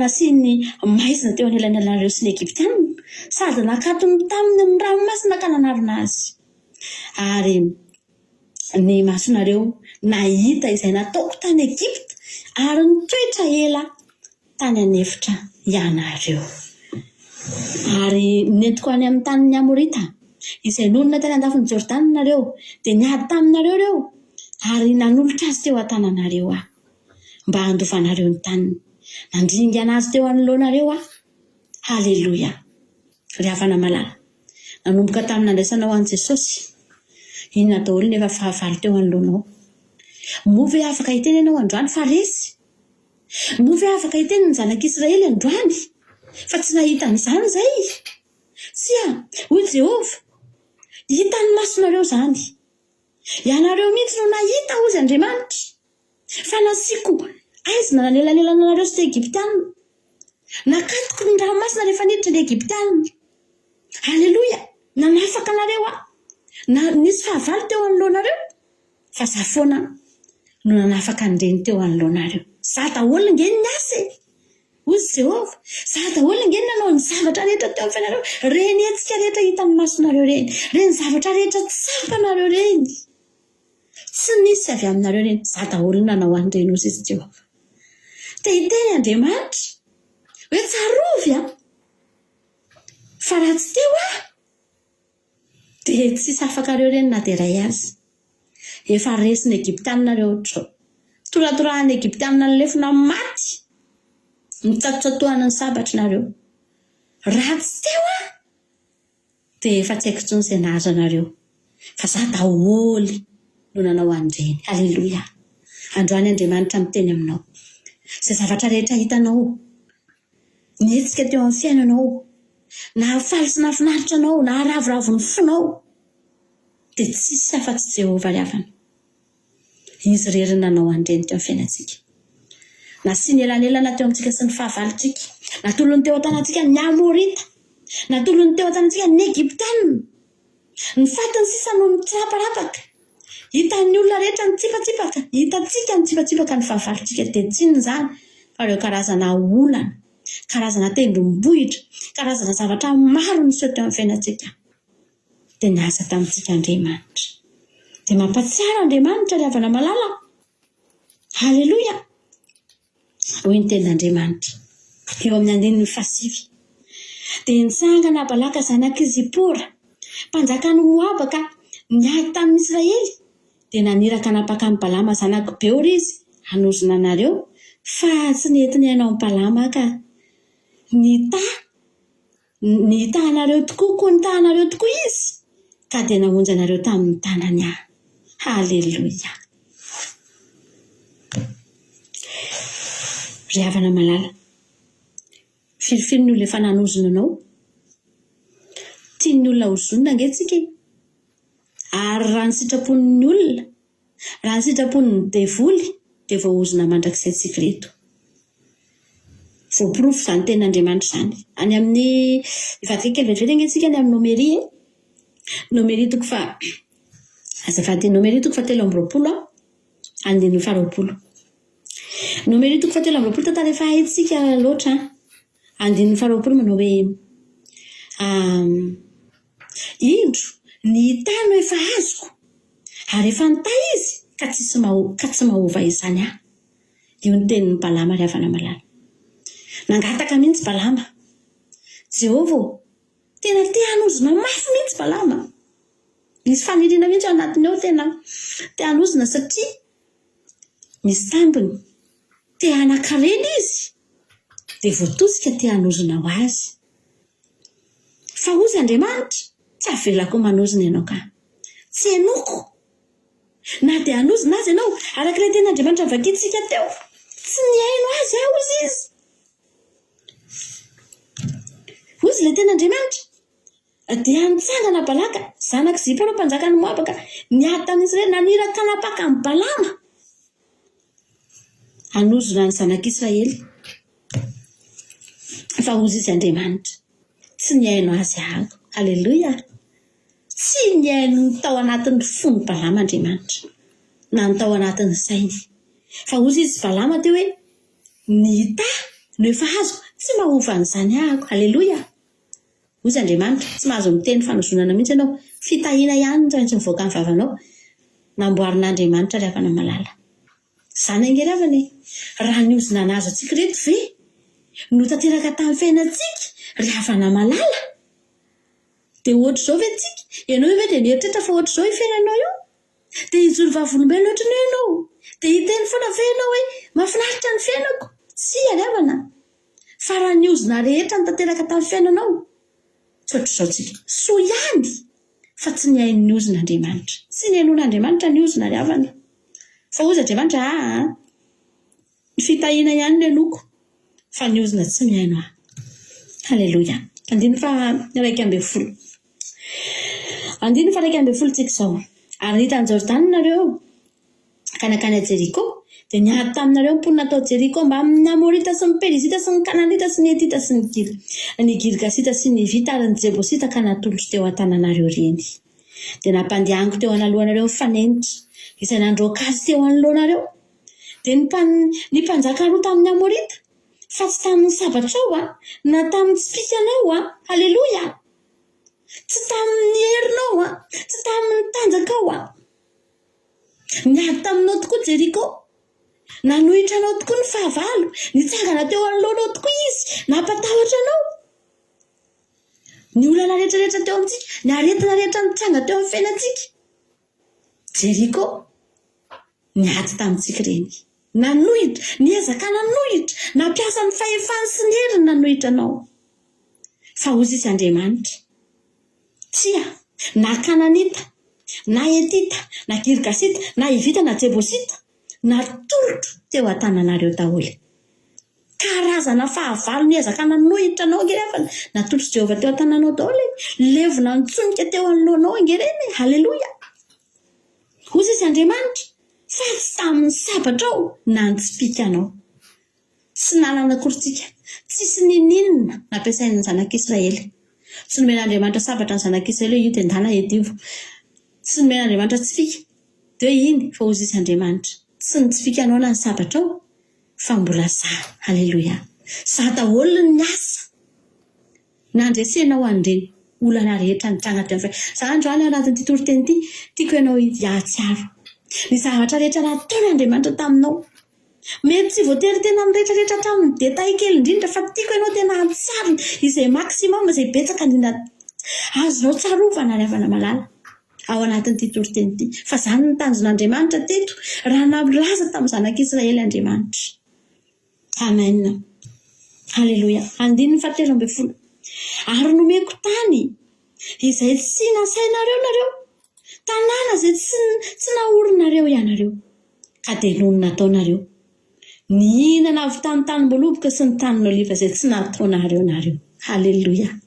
Tsy ny sasarana tsika reto nge havana malala mihinana ny fitahian'Andriamanitra raha ny vokatry ny fisasarantsika no hoantsika dia tena sahirantsika reto. Ry havana malala voandroano mihitsy nako miresaka amin'ny olona vazaha ao am-piasana dia mitantara eo zareo mitantara ny fiainany dia hoe Jehovah sambatra izay manana anao. Ny sasany manana olana ara-bola, ny sasany manana olana ara-piaraka ny ankohonana dia mitondra korotana dia lasa samba mitantara eo daholo fa tena tsapako hoe Jesosy malala sambatra. Raha ny karamako, raha ny karamanay na ny zavatra iainanay no tena hoe iny no iainana ry havana malala, tsisy fitahian'Andriamanitra tena teneniko anao fa tsy afaka anao ninina izany. Fa ozy izy Andriamanitra nihinanareo nentiko tany amin'ny tany tsy ny sasaranareo nareo dia nihinana tamin'ny tanim-boaloboka taonareo sy ny tanin'oliva izay tsy nataonareo. Ny Kananita ngery afa nanamboly nanondraka ny asa ny tany na nikarakara ny voly rehefa tonga ny vokatra tsy ninana ny Kananita fa ny zanak'Israely ninana. Halleloja. Tonga atao tany tondra-dronono sy tantely fa iza nanao an'ilay tondra-dronono le tantely sy ronono ny zanak'Israely ve tsia? Ny Kananita no niasa fatratra tao, niasa mafy tao nandany rondoa. Fa ny zanak'Israely ninana fotsiny. Amen. Zany nataon'Andriamanitra anao. Za tsy teny ho aminao ane zany fa efa nataon'Andriamanitra taminao zany. Efa nataony ianao zany. Halleloja. Misy saoran'Andriamanitra. Fahatsiarovana ny tiako tsaronao androany.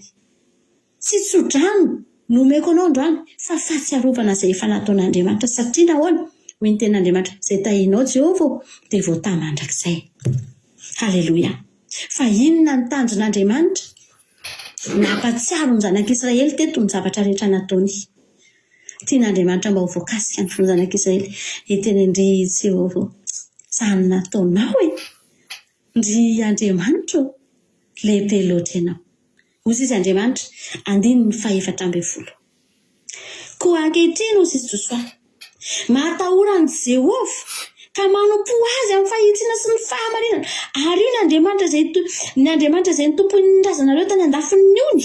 Dia ilay ny tompon'ny Abrahama zany. Ilay nakana ny Abrahama ny esorina tany. Ary io reny ny sampy sy ny tany Egipta ihany koa. Ka manompo an'i Jehovah esoriny. Ary io ny sampy sy ny fanompo-tsapy. Ary io ny fahotana izay nenana tany amin'izao tontolo izao tany Egipta. Aza miverina amin'ireny tsony hozy izy. Ny antony ny tanisan'i Jehovah ny zavatra rehetra teo mba hahatonga zanak'Israely hatsiaro ka hahatonga azy hanompo an'Andriamanitra. Zay ilay tanjona ry havana. Zay ilay tanjona. Ankehitriny ihany efa fantatrareo izao. Manompo amin'izay an'Andriamanitra. Aza miverina ny tsony aza maka ny tsony aza miverina ny amin'ny tany efa nangalana ny Abrahama tso fa matoy Abrahama ny esorina tany dia ratsy ihany sampiny ihany matosika ny esorin'Andriamanitra tany Egipta dia fahalotonany ihany faharatsinany ihany dia aza miverina ny tsony. Halleloja. Amen Jesosy. Raha mahatsiaro an'izany ianao androany dia inona ny havalinao? Inona ny mba teneninao an'Andriamanitra androany? Hozy izy Josoa 15.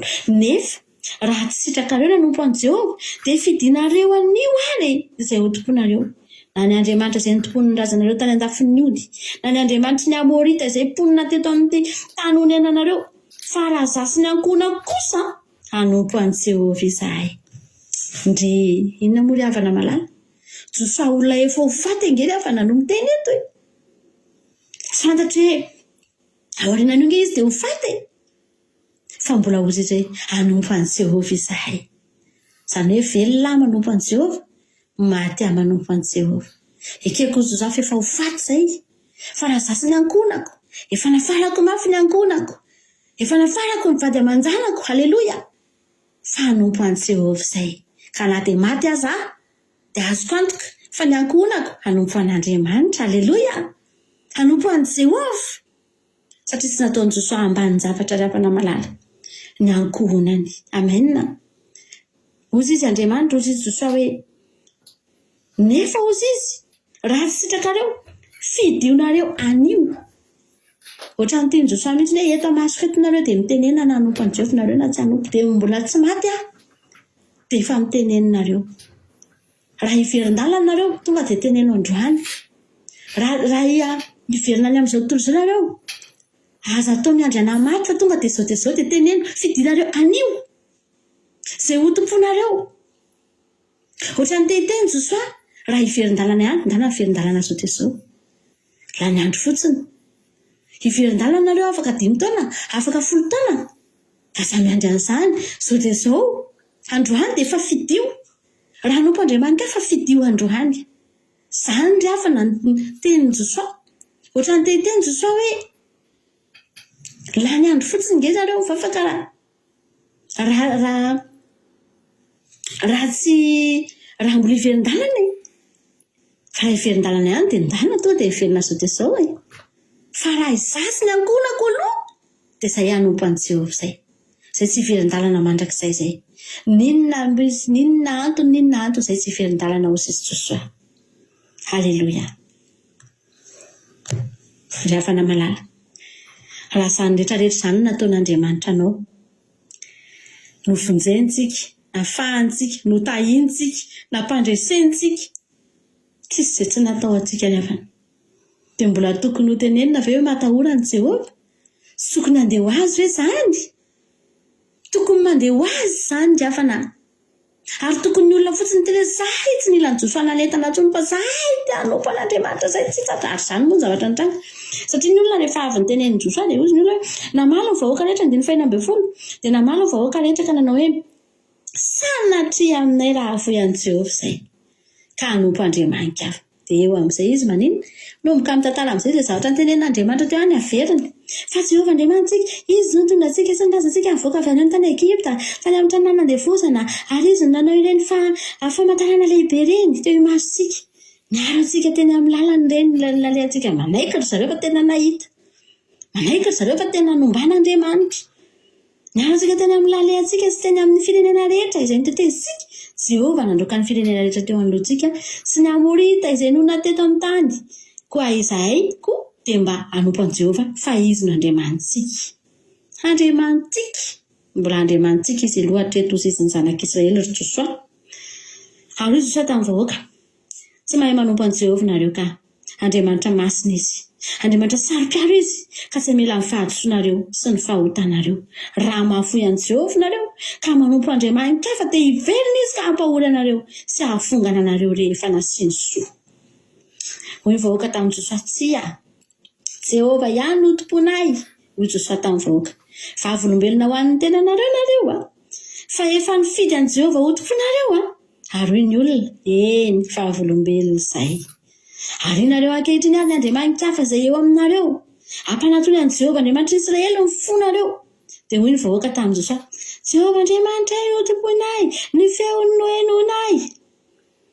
Ary dia nanao fanekena tamin'ny vahoaka Josoa tamin'izany andro izany ka nanome azy lalàna sy didy tany Sekema.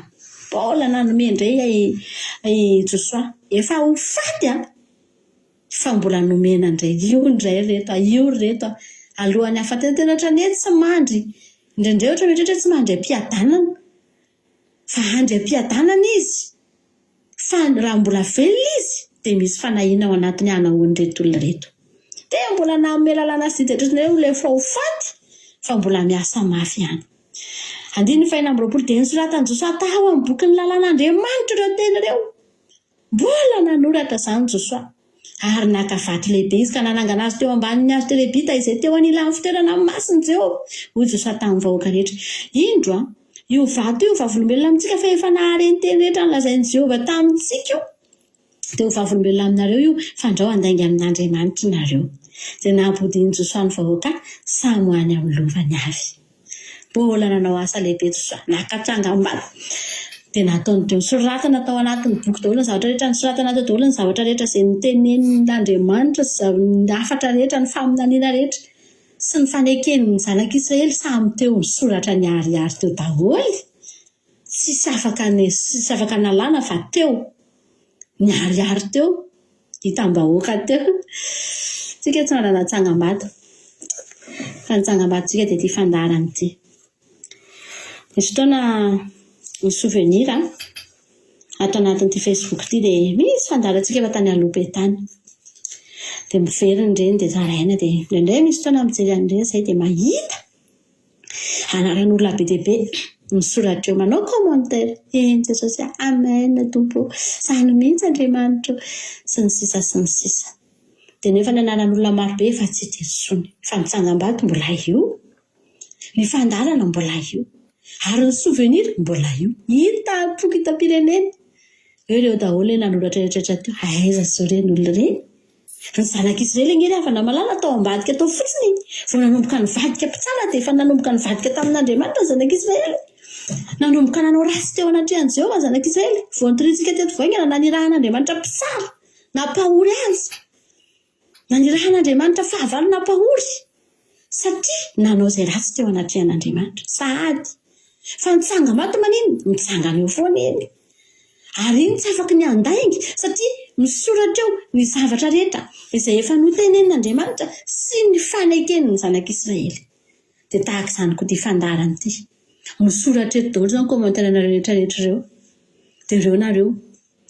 Raha tsy eto intsony izany nareo afaka ray volana hitsahatra ny fandarantsika ao anatin'ray volana dia hiverina fa raha tsy antsoina aloha afaka ray volana dia mbola eo ty fandarany ity dia hojerena ry arinakaiza ihany io mitsangambatontsika ry havana malala ho hita miariary eo zandro any teteny aminao tsy mitsangambato koa anefa ny zava-dehibe tsy mitsangambato koa nefa no atahorana ka hoe ny eo ny amin'ilay tsangambato mitsangana etsy ay moa zah efa niteny an'izao tena tsy maintsy isaky mijerena tsangambato zany zanak'Israely dia miteny ay moa zah efa niteny a Jehova ihany ho tomponay dia iny dia na efa tsy te aza na efa tsy tia an'Andriamanitra ohatrany efa tsy tia hanompo an'Andriamanitra ohatrany fa forsena fotsiny dia noho ny amin'ilay teny eo amin'ny tsangambato dia lasa mody mekohaka ohatra lasa mody midradradratra ohatra tsy ary havana malala ny tsangambato dia eo ho vavolombelona ny ilana ny tsangambato fa tsy amin'ny alalan'ny tsangambato no hanompontsika an'Andriamanitra tsy hoe ty fandarany ity tsy teto ianao raha tsy teto ianao dia tsy izany hoe tena moa zah efa mpanaraka vavaka fiambinana raha vao tsy hoe dia hita amin'ny pasitera dia tonga ianao tsy amin'ny alalan'ity fandarany ity fa tamin'ny alalan'ny zavatra izay nataon'Andriamanitra taminao ny fototra izay hijoronao inona no nataon'Andriamanitra taminao manosika anao aninona ny zavatra nataon'Andriamanitra taminao manosika anao hanompo azy ve sa mbola hozizaina hoe anka ekeko fa nanao zavatra Andriamanitra ekeko fa lehibe no nataonao Andriamanitra fa zao aleoloha za mbola hiverina kely indray ry havana zany efa tena teteny aminao fa marina ny tenin'ny Josoa raha hiverina ianareo raha tsy hanompo an'Andriamanitra indray ianareo dia hiverina hampahory anao daholo indray ireo fahavalo ireo hiverina ho tonga eo aminao ny fahavalo ary hampahory tsy hahafinaritra anao mihitsy ny fiavian'ny fahavalo eo aminao ny fahavalo dia tsy tonga raha tsy handringa lamono ry havana malala hangalatra fa rehefa tsy eo amin'ny Andriamanitra ianao dia manakery aminao ireo fa rehefa eo amin'ny Andriamanitra isika dia tsy manakery aminao ireo ry havana malala hifarana ny fandarantsika ray volantsika tsy mehoneto isan'andro fa ao anatin'ny sabata ihantsika vao mifankahita aiza ho aiza ianao Josoa ho faty tsy ho hitan'ny zanak'Israely intsony zahay tsy ho faty akory fa mbola hiverinetsika afaka ray volana fa tadidio ry havana malala fa betsaka ny olona tafaverin-dalana na dia ray andro azy ny zanak'Israely ange ry havana malala lasa fotsiny Mosesy vo herinandro raha be indrindra Mosesy ny lasa tsy miverina dia efa nanangana ombilakely volamena ny zanak'Israely nahoantsika ny tsy fanafatrafatra raha ray volantsika tsy hifankahita eto isan'andro ry havana ampy hiverenana lalana izany fa za andro any teteny aminao nefany aza miverin-dalana tompoy Andriamanitra tsarovy izay efa nataony tamin'ny fiainanao izay tahinao Jehova dia voata mandrakizay mbola hitahanao mihoatra izy raha mahajoratra amin'ny farany ianao tianao Jesosy mino ahafahana hampahery anao izany ten'Andriamanitra izany ho an'Andriamanitra irery ihany ny voninahitra haleloia amen.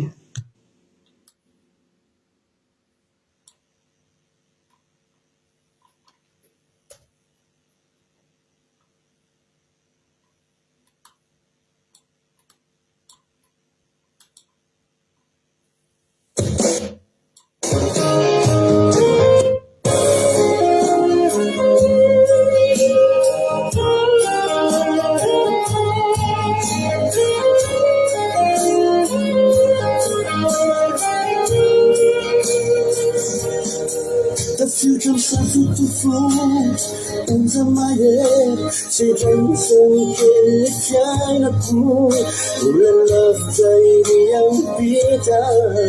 Need another something in China cool. The future something to float into my head. Say something in China cool. Love baby I'm bitter. Need another something in China cool. Please help me, so soft to me, I lose out. Please help I'm too much on the fire. Please help to rescue me, the fears I'm too much on the fire. Something shining through. Please help so soft to me, I lose out. Please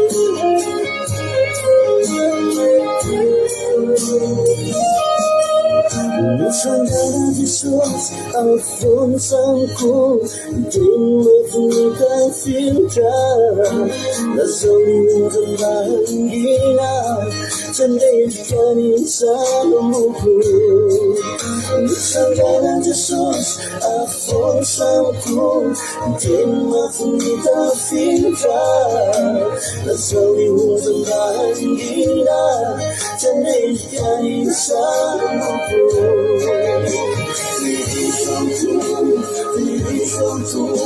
She said to me, I lose that room. To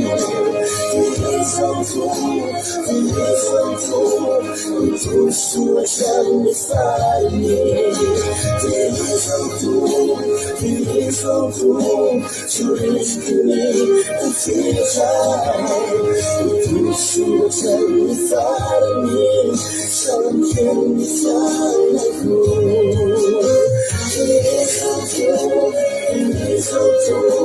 She said to me, I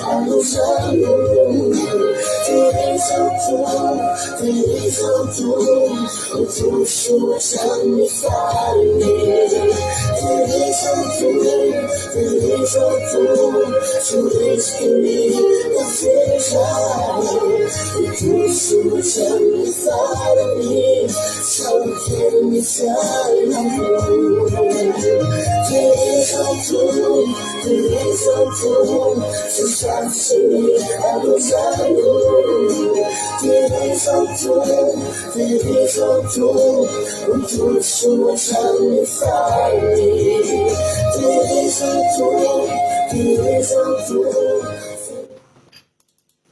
Halleluja. Nalefa iniriny mba azarovatsika tokoa an'izany toriteny zany fa tokony haharitra hatramin'ny farany tsika. Amen. Tokony haharitra hatramin'ny farany tsika rehetrarehetra ireo a. Ary atao mihitsy ireny rehetrarehetra ireny mba ho tafiditra lalana anatin'ny saintsika izany toriteny izany hoe mahafinaritra be anao mihitsy ilay commentaire nitojo teo. Aveo kely ilay teneniny teo rehefa ny tena mampiona hoe be da be tokoa angeny reny ohatra tokoa hoe tena mijery ianao live tamin'ny 2019 tena misy olona tena nafana fo mihitsy tao a. Tena nafana fo. Raha mijery tsika misy live tamin'ny taloha tamin'izany mbola misy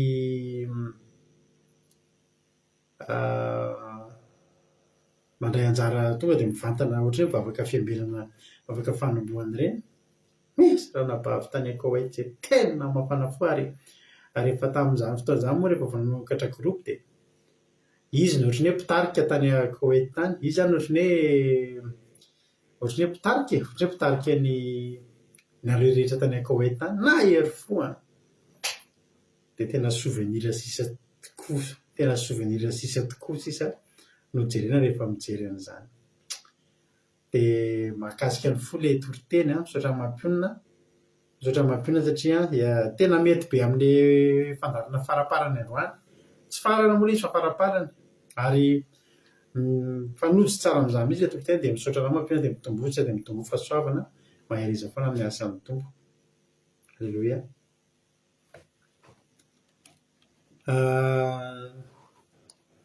Teny farany izay ny soramandrin'ilay Joshua 4:20.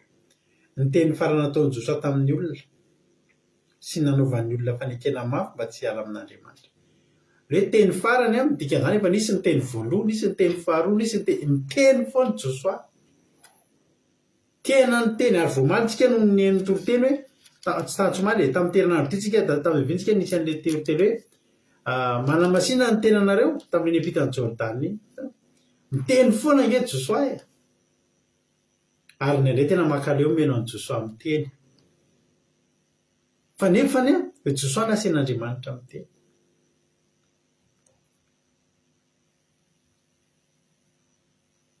Misy fotoana tena za manaiky fa raha hoe zay mivady a tamin'ny larobia misaotra ny tojo hoe tamin'ny larobia io zivady hoe tena miteny foana tokoa fa ty efa teny farany nataony Josoa tamin'ity.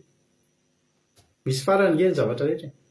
Ianao za mieritreritra zany hoe ho tenenin'izany foana izy iten'izany foana. Misy ny fotoana tsisy miteny intsony ary amin'ny fotoana tsisy miteny intsony eo vao malahelo hoe ahoana. Misy olona zay nesaka tamiko dia mahazo repos lavalava izy nahazo ohatry ny fiatoana kely tamin'ny asany izy dia rehefa tsika rehefa miasa dia izao maneno ny reveil tena kamo misatra be tsika ifo fa jereo tsara nge vao manomboka tsy miasa nareo amin'ny herinandro tsika amin'ny herinandro hoe dia izao ny programme tsika toro maraina be mitovy amin'ny fifoazanao na tsisy asianao reveil ary mitovy amin'ny fifoazanao tamin'ny herinandro anao ny asiny ihany ny fifoazanao rehefa avy eo. Le olona hoe za ozy izy malahelo be ny asako sady nefa eo le asa kamo be aza ny asa ka latsinainy sady ka dia nahazo tamin'ny asany izy malahelo be amin'ny asako zany ozy izy. Ho faty Josoa eto nisy zavatra tokoa tena nampieritreritra ny Josoa ary tsy nahatombona ny sainy ary marina ny teny mampionina fa ary raha mbola mpanompon'Andriamanitra koa ianao ny toriteny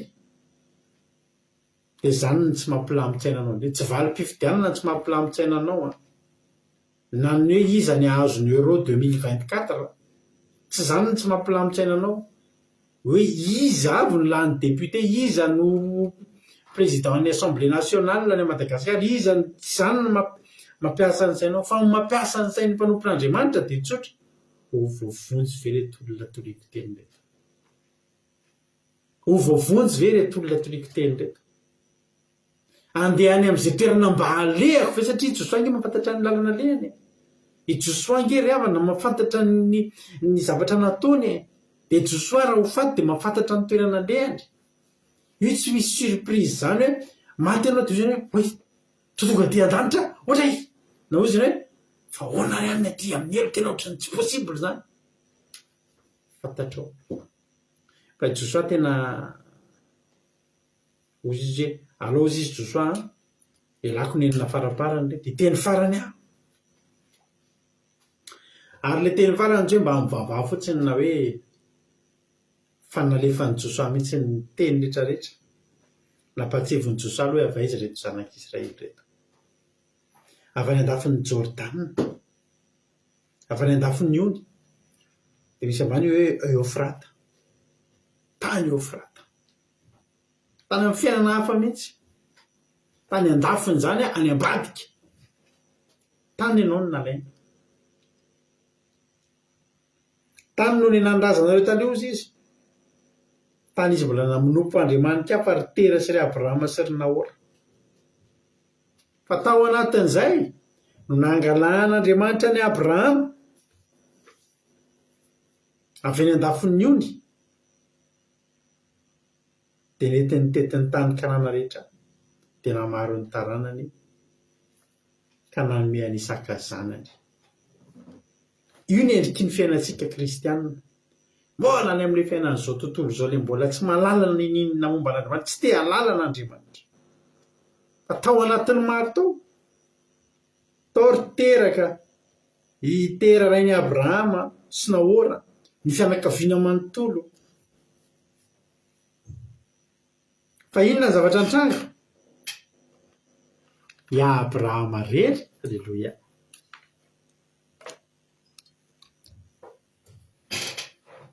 I Abrahama rery tao amin'ny fianakaviana no natsoin'Andriamanitra hitetiny tany Kanana. Inona moa zany ny hevitra zany natsoin'Andriamanitra ianao dia nomboka netiny tetiny ny toerana ny fahatsarany rehetra ianao nanehoan'Andriamanitra ny endriky ny fahatsarany rehetra ianao nampahitany ianao avokoa betsaka amintsika no miteny tsy mba napoiziko ohatr'izao zany na efa tsara be ohatr'izao zany mivavaka zany paola tsy hitako ne ty zavatra anankiray ty Jehova misaotra Jehova teraina ny anarana aleloia nanomboka nika aleloia na zany teny aleloia zany raha tsy fantatritsika taloha hoe inona ary ny dikan'izany ny dikan'izany dia hoe tena voninahitra re ho an'Andriamanitra aleloia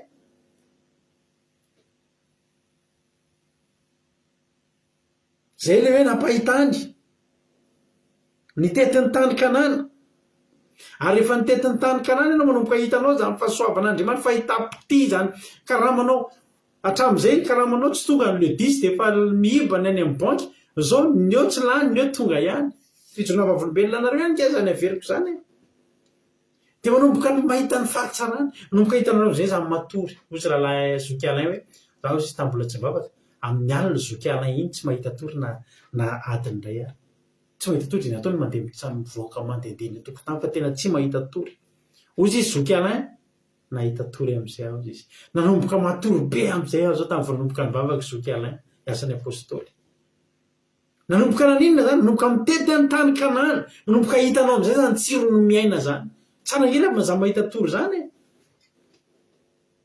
fa sambarana ngela maza mahita tory nivavaka Zoky Alain mivavaka teto amintsika teto amin'ny fandarana andramoka izao vo nanomboka nahita tory vo fatry nangalariny devolo ny torimasony Zoky Alain fa nahita tory izy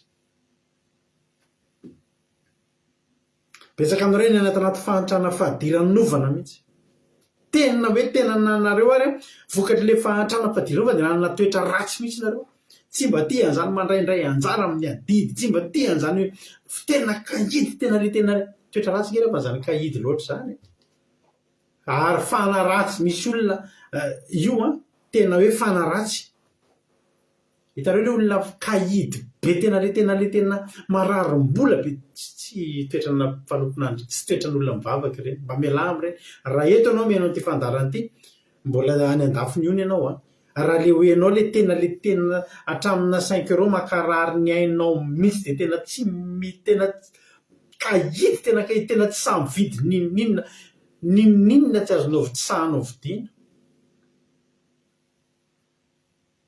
dia tena hoe tena farak'izay tena hoe tena manjaitra toto izao fomba fiteny malagasy fa misy aminareo ny ainan'izany taloha fanovaina nentin'Andriamanitra nitetiny tany Kanana nisokatra ny loharanom-pitahina rehetra ay lasa malala tanana be lasa tena mahateo-ty nentin'Andriamanitra nitetiny tany Kanana isan'andro aleloia sy amainina mivoaka voninahitra re an'Andriamanitra ijoro vavolombelona aleloia dia rehefa nitetiny tany Kanana dia nanomboka naninona ny amaro ny taranany dia nanome anazy any Isaka iza moa Isaka le zavatra tsy tokony izy intsony aleloia marina zany lina tsara be io tenin'ny lina io poketra vy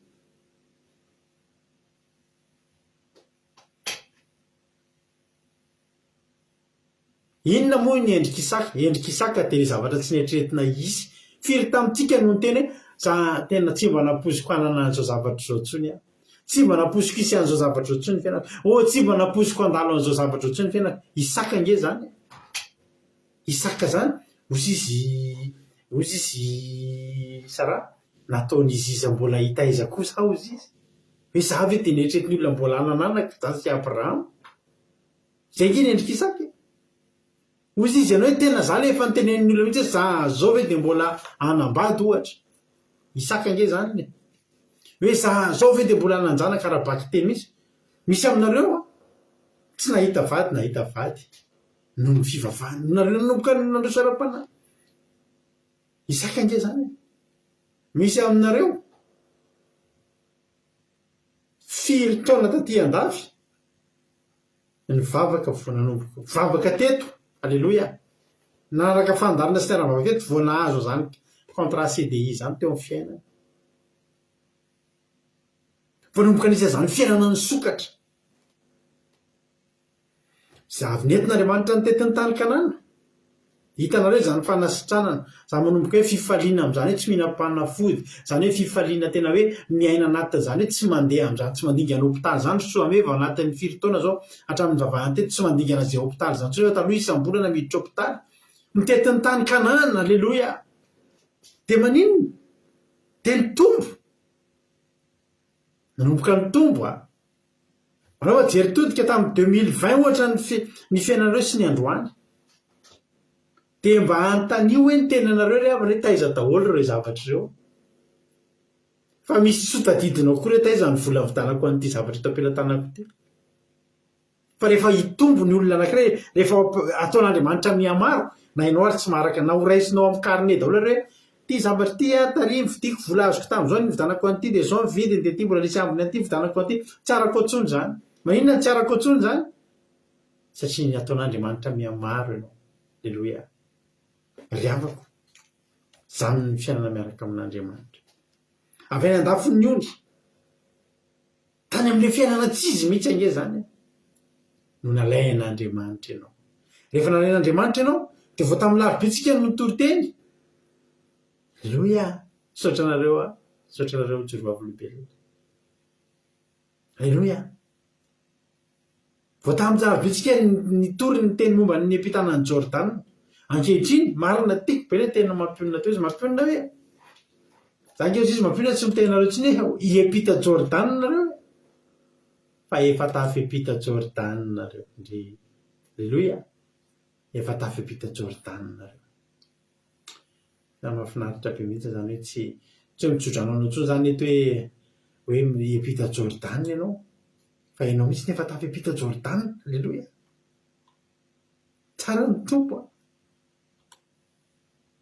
androantsika tena akasitraka an'Andriamanitra ary tsy vita ny akasitraka fa hijosoarana raha ny tantaran'izany rehetrarehetra zany tsy ny hoe akasitraka an'Andriamanitra ntsony ny tena tanjony eto fa hampatsiahany olona hoe oriavana tafepita Jordana ianao zao nahazo vady ianao zao nanananaka ianao zao efa mba manam-bola ianao zao nahazo fiara ianao aleloia navita trano ianao aleloia nahazo taratasy ianao nefa hatramin'izay ianao tsisy taratasy dia atao foana tadidiko mihitsy misy olona zay da mpikavana eto amintsika teto olona tsy nanana taratasy izy fa nazotony vavaka zany ary mbola manavao ny taratasy isaky ny herintaona manavao taratasy ny préfecture tsy miala teto zany fa dia isaky rehefa kaiky le pastero avindray le ankala ho any amin'ny préfecture andray eto ambavaka verina bany dia fitrona vavolombelona fa nahazo taratasy ianao zao hoe milamina ozy izy joso na lafo ny ara-pitahiana lafo ny ara-pahasalamana lafo ny ara-panahy na lafo ny ara-nofo ozy izy joso ankoatran'izany rehetrarehetra nampandehaniko teo anohanareo ozy izy nifanenitra dia nandroaka azy teo anohanareo nataon'Andriamanitra hoe nampatsivony joso fa niza mpanjaka teo anohanareo resinareo iza nisy commentaire zay teo hoe sondonanga mba nanoatra an'iny teo hoe zaho izy izy tena mbola tena tao anatin'ny toriteny mampina ny tena zay dia ohatry nampiny sandola kely izy teo hoe tena inona ny ady tsy efa teo anoloantsika mbola retitsika rehetra aleloia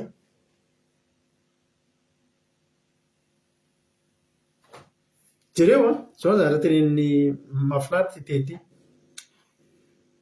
any amin'ny 5:12 tsika ny andingana kely ay dia ty koa tena mahafinaritra be anahy koa ty le resaka ibalama ty naseny balaka namonozina ny zanak'Israely fa izy Jehova tsy io ma tsy Jehova ihany no mihaino balama zany miteny dia Jehova mihaino dia Jehova anjana Jehova mantanteraka raha mitsodrany balama dia henon'Andriamanitra dia voatsodrany olona manozina ny balama dia henon'Andriamanitra dia voazina ny olona fa teto nanozina ny balama ozy Jehova za tsy nihaino tsy nety nihaino amin'ny balama ozy izy fa zao nitanareo kosa izy dia namonjy anareo tamin'ny tanany aleloia raha nioziny efa azotsika ty marina ngery avana tsika nge be mpanozina mpanompo sampy manozina atsika ny mpamosavy manozina atsika ny ate manozina atsika ny tsy tia atsika manozina atsika eny fa mety misy aza olona koa mivavaka mbola manozina atsika efa mitory zavatra miletika any amin'le tena fambalina atsika mbola mety misy manozina eny ho tapaka ny fandarana io fa miteny fa zao mivadika fitahina nge mateo anao mbola ohatrin'io tsy hoe ianao tsisy nanozina fa le ozina mihitsy navadika Andriamanitra fitahina dia io ianao io tsy hoe ianao zany nisy nitsodrahany be dia be mihitsy ianao tany dia afaka fanadinana Erika dia nahazo mention Erika tsy zany ozina raha mety nisy tany fa mahafinaritra navadika Andriamanitra fitahina le ozina ianao tahin'Andriamanitra ianao metimety be zany ataonao e zo mieritreritra nisy olona nitsodrahany be anao be dia be mihitsy tany tena be dia be mihitsy olona niditra am-piangonana nandeha nanaty fanampalavana hoe Andriamanitra iny tojo iny a mba tahio izy mba tena azo tomobila tsara tarehy be any amin'ny asany any mety nisy nanozina mihitsy ary tany iny ndray dia ataovy lasa 80 any Allemagne any tozy jeo hoe tsy hainiko zany za tsy hainao an'izany ozy jeo fitahina no meko an'iny halleloia dia nitany Jordan ianareo izy izy dia nakany Jeriko dia ny tamin'ny mponina tao Jeriko mba amin'ny Amorita sy ny Perizita sy ny Kananita sy ny Hetita sy ny Girgazita sy ny Evita sy ny Jebosita dia natodro teo an-tananareo reny tsisy na dia ray azy halleloia tsisy na dia ray azy ka naharesy satria maninona nanehoan'Andriamanitra ny heriny dia nampandehaniko teo alohanareo andininy 17 tsika zao nomeko anareo meko tany zay tsy nasainareo ianareo sy tanàna zay tsy naorinareo ka dia nonona tany ianareo ary nihinana avy tamin'ny tany mboloboka sy ny tany oliva zay tsy nataonareo ianareo ka inareo tantaran'ilay tobiny Siriana ilay nanao fahirano ny zanak'Israely nanao fahirano ny Samaria dia nisy an'ilay boky Efada tena tamin'izany zany tao Samaria fa tena fampihinana ny olona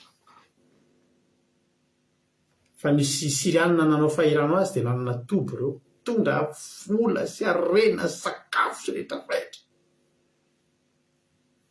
netiny daholo ny tahiriny rehetrarehetra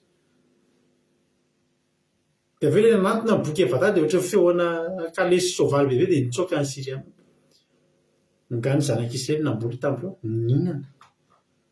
nihinana fotsiny angenao ray nihinana ny nataon'olona angenao za nge mitena anao na hainao mipetraka eto France io nge mihinana zay tsy nambolenao ianao hoe vola raisinao amin'ny fanjakana isam-bolana io avy amin'ny arak'ilay fomba tena tsy volan'ny babanao nge io fa misitraka an'izany ianao sa anao fa ketena hoe tena dadabe anay fa za dia tena rariny zay raha mihina tsy fitahin'Andriamanitra anao reny ary nihinana tamin'ny tamboloboka sy ny tany oliva zay tsy nataonareo nareo ny tena marina zany a nitantarainy Josua daholo ny zavatra fahasoavana efa azondreto zanak'Israely ary hoy Josua ko ankehitriny 7:20 matahoran'i Jehovah ka manompo azy amin'ny fahitsiana sy ny fahamarinana ary arion'Andriamanitra izay nitompony Nazareta any andafin'ny ony sy tany Egypta ka manompo an'i Jehovah misy fangatahana zany a ataon'ny Josua eto amin'ny olona tsy fangatahana nefa le izy fa antso fangatahana mantsy mampalahelo raha tsisy manao dia tsy nomeny ana le izy fa antso no natao ny antso zany a afaka enona afaka tsy enona rado rakoto salama fandalina andramoka izao manao antso aminao fa tsy mangataka aminao mba hivavaka zay tsy mengavy anao zany andao mba hivavaka sanatria zany eo amory Angelina Diamant mengavy anao andao mba hivavaka isika azafady aminao zay tsy mengavy anao hivavaka fa zay manao antso aminareo antso nataony Josua teto ankehitriny matahorany Jehovah ka manompo azy ary ny antso nataony Josua tsy andao hivavaka tsika ny olona rehetra mivavaka daholo vao tamin'ny herinandro ty nisy olona tena za izy manana problème be fa zao izy misy olana be mitsahina ny ataoko mariako fa za efa mivavaka foana momba an'io dia ohatra tsy hitako zay lazany anazy ka ny azy tsy avatra tena ke dao hivavaka nefa ohatra tonga dia barely zany hoe ny mariako fa za efa mivavaka foana sarotsarotra zany sa tsy sarotsarotra zany satria za hiteny aminay dao hivavaka toy izy anao zao efa mivavaka foana dia mety alahelo anao raha tena hoe ka misy nge ny mivavaka dia misy ny mivavaka dia ohatran'ny hoe eo zany tsika le ny tsarain'ny olona nareo zany misy anareo mivavaka be noho izy nefa samy mivavaka ihany arak'le fiteny hoe Andriamanitra nge ray ihany dia tsy hitako izay lazaina amin'izany. Fa ny antsony Josoa eto tsy hoe vavanareo ozy izy matahoran'i Jehova. Misy ny olona mivavaka tsy matahotra an'i Jehova. Misy ny olona manompo an'Andriamanitra fa tsy amin'ny fahitsiana sy ny fahamarinana. Josoa miteny matahoran'i Jehova dia manompo azy amin'ny fahitsiana sy ny fahamarinana. Alleloia. Ary ny Andriamanitra izay ny tompony. Misy tamin'ireo olona ireo zany sady mivavaka tisikana. Misy amin'ireo olona ireo zany sady mivavaka no manan'Andriamanitra. Hozy izy Josoa 5:5 malalaka be zany ny safidy eto. Io ny olona rehefa forsena amin'ny zavatra anankiray na dia gatô tsara be ary no hanina ka tena hoe mba hoany io azafady miangavy anao mihitsy aho. Tany re moa nge tsy hohaninao io gatô tsara tare fa tonga dia tsisy mihinana io gatô io. Fa na dia zava-mangidy azy io mba tandremika le angivy koa mba alainareo azafady. Manafatra zany le angivy io efa misy anarako azahoany hoe angivy nge mangidingidy manganongany fa mbola misy mangala-pihinana any raha tenenay tsy azo hohanina ho io mba miangavy aza hohanina. Natiora anatin'ny saintsika izany zavatra izany. Ary Josoa tsy niteny tamin'io hoe mba tompoy moa Andriamanitra. Hozy izy Josoa 5:5 malalaka tsara. Nefa alleluia. Raha tsy sitrakareo ny hanompo an'i Jehova, tsy maninona nge raha tsy sitrakareo hoe efa tafepitany Jordany ianareo. Araka ny teniko teo, fa nahazo vady ianareo, nahazo zanaka ianareo, nahazo fiara ianareo, nahazo trano ianareo, nahazo vola ianareo. Inona ny tsy efa azonareo? Malalaka be nareo ankehitriny. Raha tsy sitrakareo ny hanompo an'i Jehova dia vidioana izy io tomponareo. Nareo nga moa tsy efa tafepitany Jordany. Tsy efa tafepitany Jordany tao le. Ary za teteny aminao androany. Hoy Josoa, vidioana izy io vidinareo. Na ny Andriamanitra izay ny tompony razana teny andafin'ny ondry. Na ny Andriamanitra sy ny Amorita izay monina teto amin'ny tany nenareo. Karazan'Andriamanitra roa samy hafa izay. Na ny Andriamanitra teny andafin'ny ondry. Ny Andriamanitra mbola ny tompony Tera sy ny fianakavian'i Abrahama. Alleluia. Ry Nahory.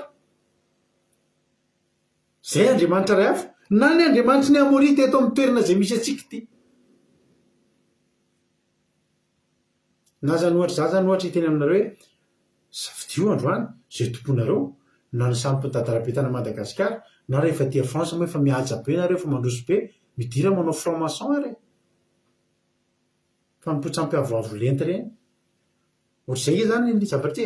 Iny avy vidio izay tomponareo na le tapatapakazo tany a Madagasikara ny bebe rangory. Randriambodilova sirikely maditra siry soatatro. Sa tonga ty nareo aty andafo zao nareo. Dala misoetra narina manao franc-maçon ary zay lita nareo fa mety aminareo. Fa nareo ngany tsy efa tafita. Na ozy nareo za hivadika ate.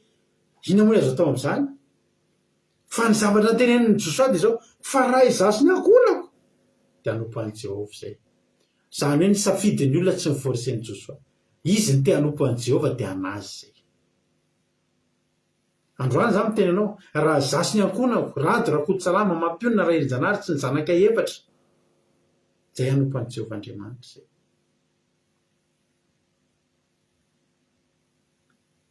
Zao ny tsara fisatareo. Ireo zavatra hitanareo ireo nanomboka ny vavaka efa hitanay melohanareo. Satria nareo mbola vavaka taty aoriananay. Niditra tanaty fahamarinana taty aoriananay. Aretina sitrana hitanay zany. Trosa voafafa hitanay zany. Fa antrana ny ala dia mba hasoloana ny tahin'ny tompo hitanay zany. Nandeha tongotra dia nanana fiara hitanay zany. Nanofa trano dia efa mividy trano hitanay zany. Tsisy taratasy dia nisy taratasy efa hitanay zany. Nareo zany mieritreritra hoe tena hoe nareo ireny nahita an'izay efa hitanay koa zany talohany nahitanareo. Satria izay nitarika anareo tanatin'izao fivavahana izao. Alleluia. Fa izao ry havana. Rehetra tsy mahafaly anay. raha tsy miampy Jesosy. Ireo rehetrarehetra ireo tsy mahafaly anay raha tsy ampiana Jesosy, ampiana ny Jehovah Andriamanitra ireo vao tena sainkisainky. Fa raha Jehovah Andriamanitra no esorina, tsisy dikany ireo rehetrarehetra ireo. Tena teneniko anao zany, tsisy dikany rehetrarehetra raha Jehovah fotsiny no esorina. Mahatonga ny Josoa hanompo ny Jehovah Andriamanitra, Josoa nge tafavoaka, Josoa nge tafipity, tafity nge fiainan'ny Josoa fa mbola nanapa-kevitra Josoa, raha izaho dia hanompo an'i Jehovah Andriamanitra. Amen. Ny olona reavana zatra nanompo an'Andriamanitra, zatra niaraka tamin'Andriamanitra, tonga dia hafa be raha vao tsy miaraka amin'Andriamanitra. Andeha vakansa zao tsika. Alleluia. Tsisy zavatra tsara ohatran'izany hoe mandeha vakansa reavana dia mbola miaraka amin'ny Jesosy. Mahainao moa zany eny ambony tomobily ianao andeha 1000 km ohatra, fa eny ambony tomobily eny fidirana fantatra mihitsy hoe misy Andriamanitra miara-mandeha aminao, tsy tratra ny accident zany aloha ianao. Tsy tratra ampanina zany ianao, tsisy soritsory zany ny voyagenao. Ilay andro tsika tamin'ny 2022 na 2021 ny tomobile netiko nentinay efa ratsiratsy ny pneu, dia ny problème be nanana rendez-vous tamin'ny mpanao varotra pneu, fa le rendez-vous amin'ny varotra pneu mbola atao aorianan'ilay réservation an'ny hôtel anay any amin'ny vacances. Ndika zany tsy maintsy nandeha, fa pneu efa tena Andriamanitra. Le lalana nalehanay koa tena lavitra koa tamin'izay. Satria retinareo tany amin'ny toerana nisy anay fotsiny dia any amin'ny 100 km mahery vao tonga any amin'ny plage. Isan'andro rehefa ianao mandeha plage. Nalatsaka kely kosa mety betabe loatra izay. Fa tena tsy tamin'ny herintaona fa efa tamin'ny 2022, fa tsy tamin'ny herintaona. Satria nyamatsy ny natadiavako tamin'ny 2022 iny ka, satria 2023 tamin'ny herintaona, tamin'ny 2022 le nahavitany 4000 km nefa efa pneu efa sola be vao tonga taty hatrany. Misy fotoana avy be nio andeha ohatsy avy be nio ahoana ity pneu ity. Naseho tanaty groupe mihitsy ny sarin'le pneu tamin'izay. Ny zavatra mahafinaritra, tsisy tsara ohatran'izao dia mieritreritra hoe andeha vacances efa tena milamina amin'izay fa taloha tsisy vacances zany nitady an'Andriamanitra. Izao tena efa mety daholo ny atao, tsisy tsara ohatran'izany mandeha vacances ianao miaraka amin'i Jesosy. Teneniko anao zany. Izao ry havana malala, fantatry Josaph efa olo-dehibe reto olona ireto, efa lehibe ianao zao, efa tsy zazara-panahy intsony nareo zao. Be ny zavatra efa nitenenina teto. Ny olona rehefa lehibe dia tsy mitovy intsony ny tena azy tamin'izy mbola kely. Rehefa mbola kely, apetrao hoe vakapoaka ianao avy ianao aty, inona zany nataonao zany. Rehefa lehibe indray ka mbola tsy matety, avy ianao aty, fa maninona dia mety hoe zao nataonareo zao. Eny nareo ihany io olo-dehibe nareo, hoy papanahy zay. Tsy mitovy mihitsy. Efa nisy rimbona kely mihitsy le pneu, efa mipotra toalina mihitsy le pneu tadidiny tojo tsara mihitsy. Ny olona efa lehibe tsy bedibedesina lava izany intsony. Ary teto teny farany nataon'i Josoa. Ampy izay ny bedibedy ozy izy. Safidy sisa nomeko anareo. Safidy izy safidinareo, tsy bediko nareo raha misafidy. Hitsahatra ny fibedibedesana. Alleluia. Misy koa ika fotoana hitsakotsakona an'ilay fibedibedesana sisa. Fa za miteny anareo, misaoran'Andriamanitra raha mbola misy miteny anao eo amin'ny fiainanao. Tsaroako ny tenin'ny pastera anay taloha, pastera be tamin'izany zay mbola kely. Dia pastera anay manana misy olona zay amin'ny fiangonana, dia ilay olona zany, ilay olona zandriny be ara-taona.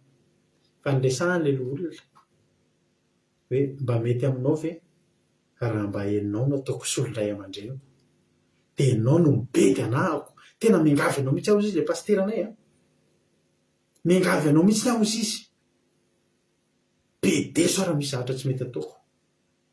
Enjana ve zany rehefa zaho izy ilay pastera anay tamin'izay zay niandraka tekomena, mianatra sekolelady tekomena sy ny sisa.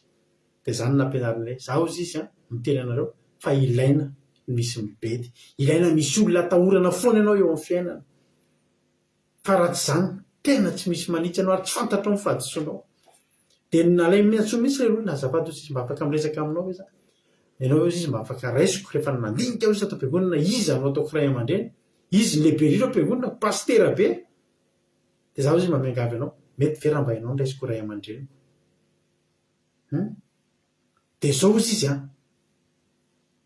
tena teneny mafy raha misy tsy mety atao fa mila olona mpananatra za miteny anao tsisy dikan'izany fiainana tsisy miteny zany hoe misy tsy mety ve nataonao dia tsisy miteny ianao ory ava malalo nefa na izany naty zany ozy izy joijosoa amp'izay vidizy vidinareo fa raha za dia Jehovahandriamanitra no fitompony menakafo tonga dia nioraka no sanatria neny afoy any Jehovahandriamanitra zay le vavan'ny olona araka teny mampina teo firy ny commentaire nandalo teto na dia ataoko fotsiny any misy publication antsika zay hoe salamo na ohatra salamo daholo tsika rehetrarehetra misy fotoana mijery an'ity zay ary maiza ry ty olona narora tety tena torapo zany fa za mbola teteny aminao androany hoe niteny olona sanatria amin'ny any afoy zany bavan'ny olona foana zany andray aloha dia tsy ala amin'Andriamanitra za andray aloha raha za tena ohatra ao ambadika ao ireo olona ireo ihany no mivadika tamin'Andriamanitra ireo olona ireo zay ozy izy le olona zay tsy vadika amin'Andriamanitra fa tena lehibe na dia inona ny teneny le zay teneny Josoa zay nampatsivony Josoa no naveriny ka misy tadidiny afaka ohatr'izay koa za raha ny ary nampatsivony Josoa dia zay bakinareo dia zay niteneny Josoa teo ihany no naveriny tokoa manao tsenjery vava mpana salamo raza lay aloha dia tsy miala amin'ny ary Josoa tamin'ny voaka ny 5:20 tsy mahay manompo an'i Jehova ianareo Andriamanitra koa izy masina sady Andriamanitra saro-piaro amela ny fahadisoanareo sy ny fahotanareo tsy amela ny fahadisoanareo sy ny fahotanareo raha mafoy an'i Jehova ka manompo Andriamanitra hafa dia verina pory anareo izy Jehova ihany ny tomponay eny ary ozy Josoa avolombelona ho an'ny tenanareo ianareo fa efa mividy an'i Jehova ho tomponareo dia natoky tena ny olona nanao hoe eny fa avolombelona izay ry havana malala hitsaratra kely ny fandarantsika teny aminao manao hoe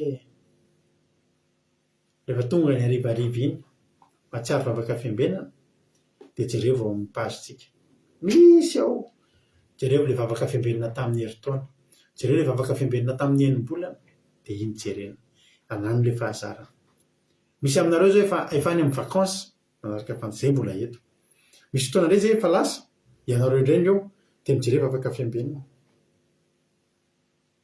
terizo ny fitiavanareo an'Andriamanitra aza vela afaka ny vakansa betsaka angelana io vakansa io fialasa satria betsaka mihitsy ny raraka misy olona za tena variana diakona mpanao asan'Andriamanitra manao akanjo lava mpanolotra fandraisana fanasana ny tompo mpanao asa fisoronana rehefa lady rehefa tonga ny vakansa tsy zatra mampalahelo anao ry havana ohatrany hoe mahita hoe ary miaty efa amin'ny amiako zany be dia be ny amiako mena ty fandaranty dia konina daholo ny sasany lolo ny fiangonana ny sasany tsy fantatra pastera fa rehefa vakansa ny andro eny amin'ny plage manao 2 pièces raha matoa raha mise tsy malala ny taonany tsony dia manao maillot de bain eo amin'ny plage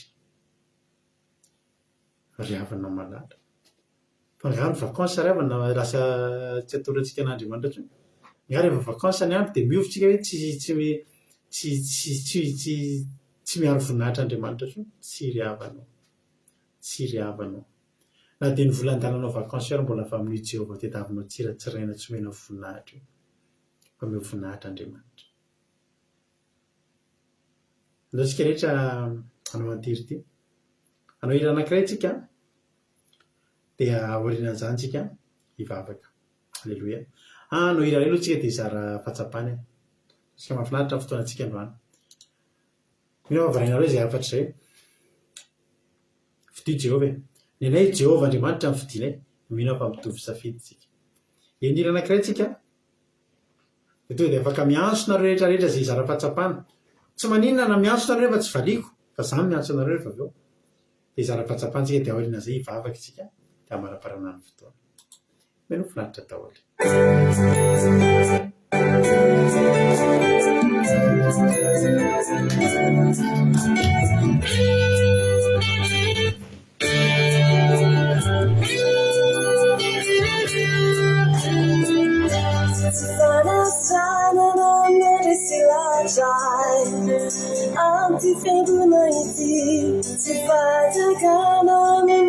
miaraka amin'ny groupe zay maharespontsika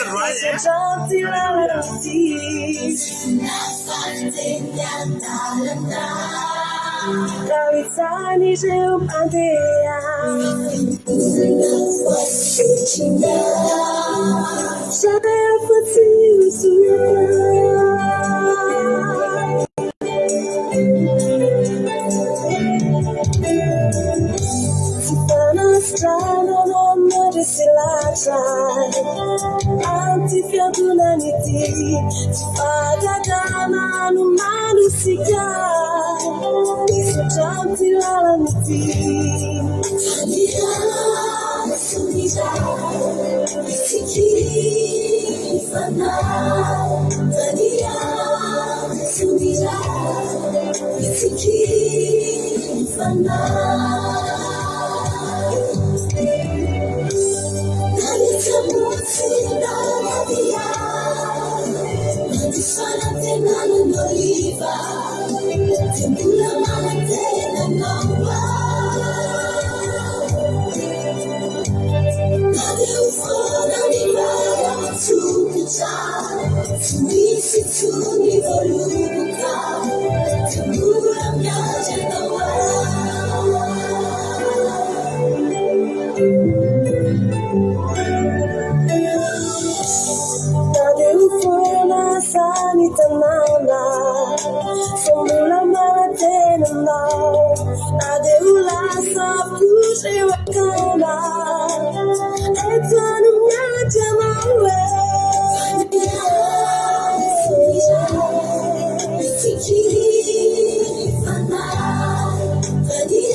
Misy namana ifananda zay nampitranozy nampilatsaka ny ranomasy kanefa zeo amafisoka itsony mivoady zay rakapitoanatreanao fomba voresy lahatra fa nininona miseho dia tsy ala fa ifiditra aminao fontizana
Alleluia. Zao to dia mentsika fitenenana ry raha lahatojo izara-patsapana voalohany izy tahiny tompotojo.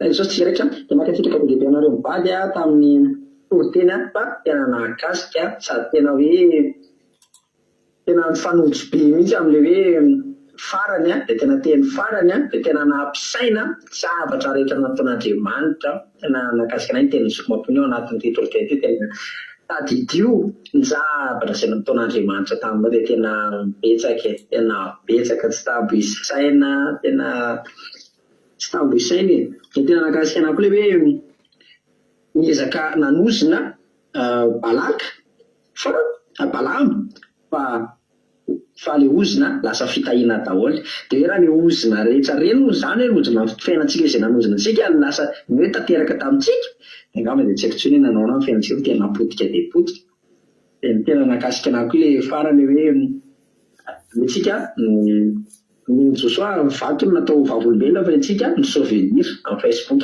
hita eo dia tena rehefa mijery an'ireny tokoa dia tena mahavaky fo indraindray hoe ndry aiza dia olona ty tsy hita intsony sy ny sisa indrindra mbola mahita ny sariny amin'ny Facebook tena niova tena rehetra tena mampalahelo fa amin'ny lafiny anankiray koa tena mampirisika hoe tena hijoro hatramin'ny farany taka ilay commentaire kely napetraka iny dia jereko iny amin'ny herintaona hoe mbola eo ve mbola Jehova ve tompoko tena tiako mihita mihitsy iny amin'ny herintaona mba nanahoana dia tahiny Jesosy tsika rehetra mahafinaritra. Tahiny tompotojo makasitraka indrindranao dia Andriamanitra manaka ilay fahasoavana ane hamaly fitianao foana hatrany. Alleluia. Amen. Alleluia. Andriamanitra hamaly fity dia mitombo ositra dia mitombo fahasoavana hatrany. Anjatsika mbola piditra olona hafa indray izara-pahatsapana miala tsiny mba tsisy sary ny zara-pahatsapana androany efa tadidinareo daholo ny sarin'ireo ranavavitsika rehetrarehetra sy rahalahintsika ireo. Alleluia. Tahiny tompo indray ary ranavavy Erika indray zao niditra tahiny tompo ranavavy Erika iny ary ny azonao zaraina androany anao ny fitenenana.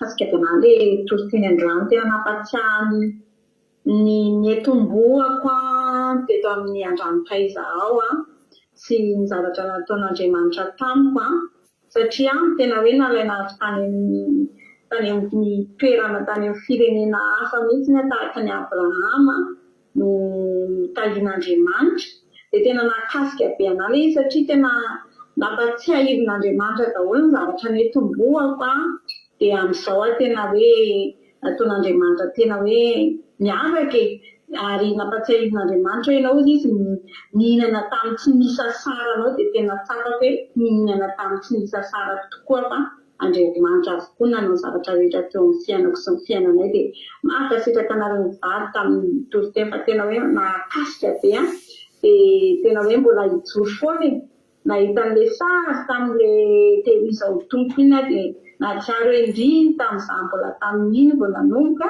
dia izao anefity efa ohatr'izao dia makasitraka anareo mivady tahiny Jesosy daholo tsika rehetra dia mirary vakansa mahafinaritra ao anareo pastery tahiny Jesosy. Alleluia. Makasitraka indrindra ny Erika dia tahiny tompo dia mandrotro foana mahereza foana hatrany ranavavy Erika amin'ny asan'ny tompo mijoroa hatramin'ny farany. Alleluia. Fa n'Andriamanitra ny voninahitra dao mbola piditra olona iray indray tsika hiditra hizara fahatsapana. Tahiny tompo ranavavy Rodriguez anao ny fitenenana.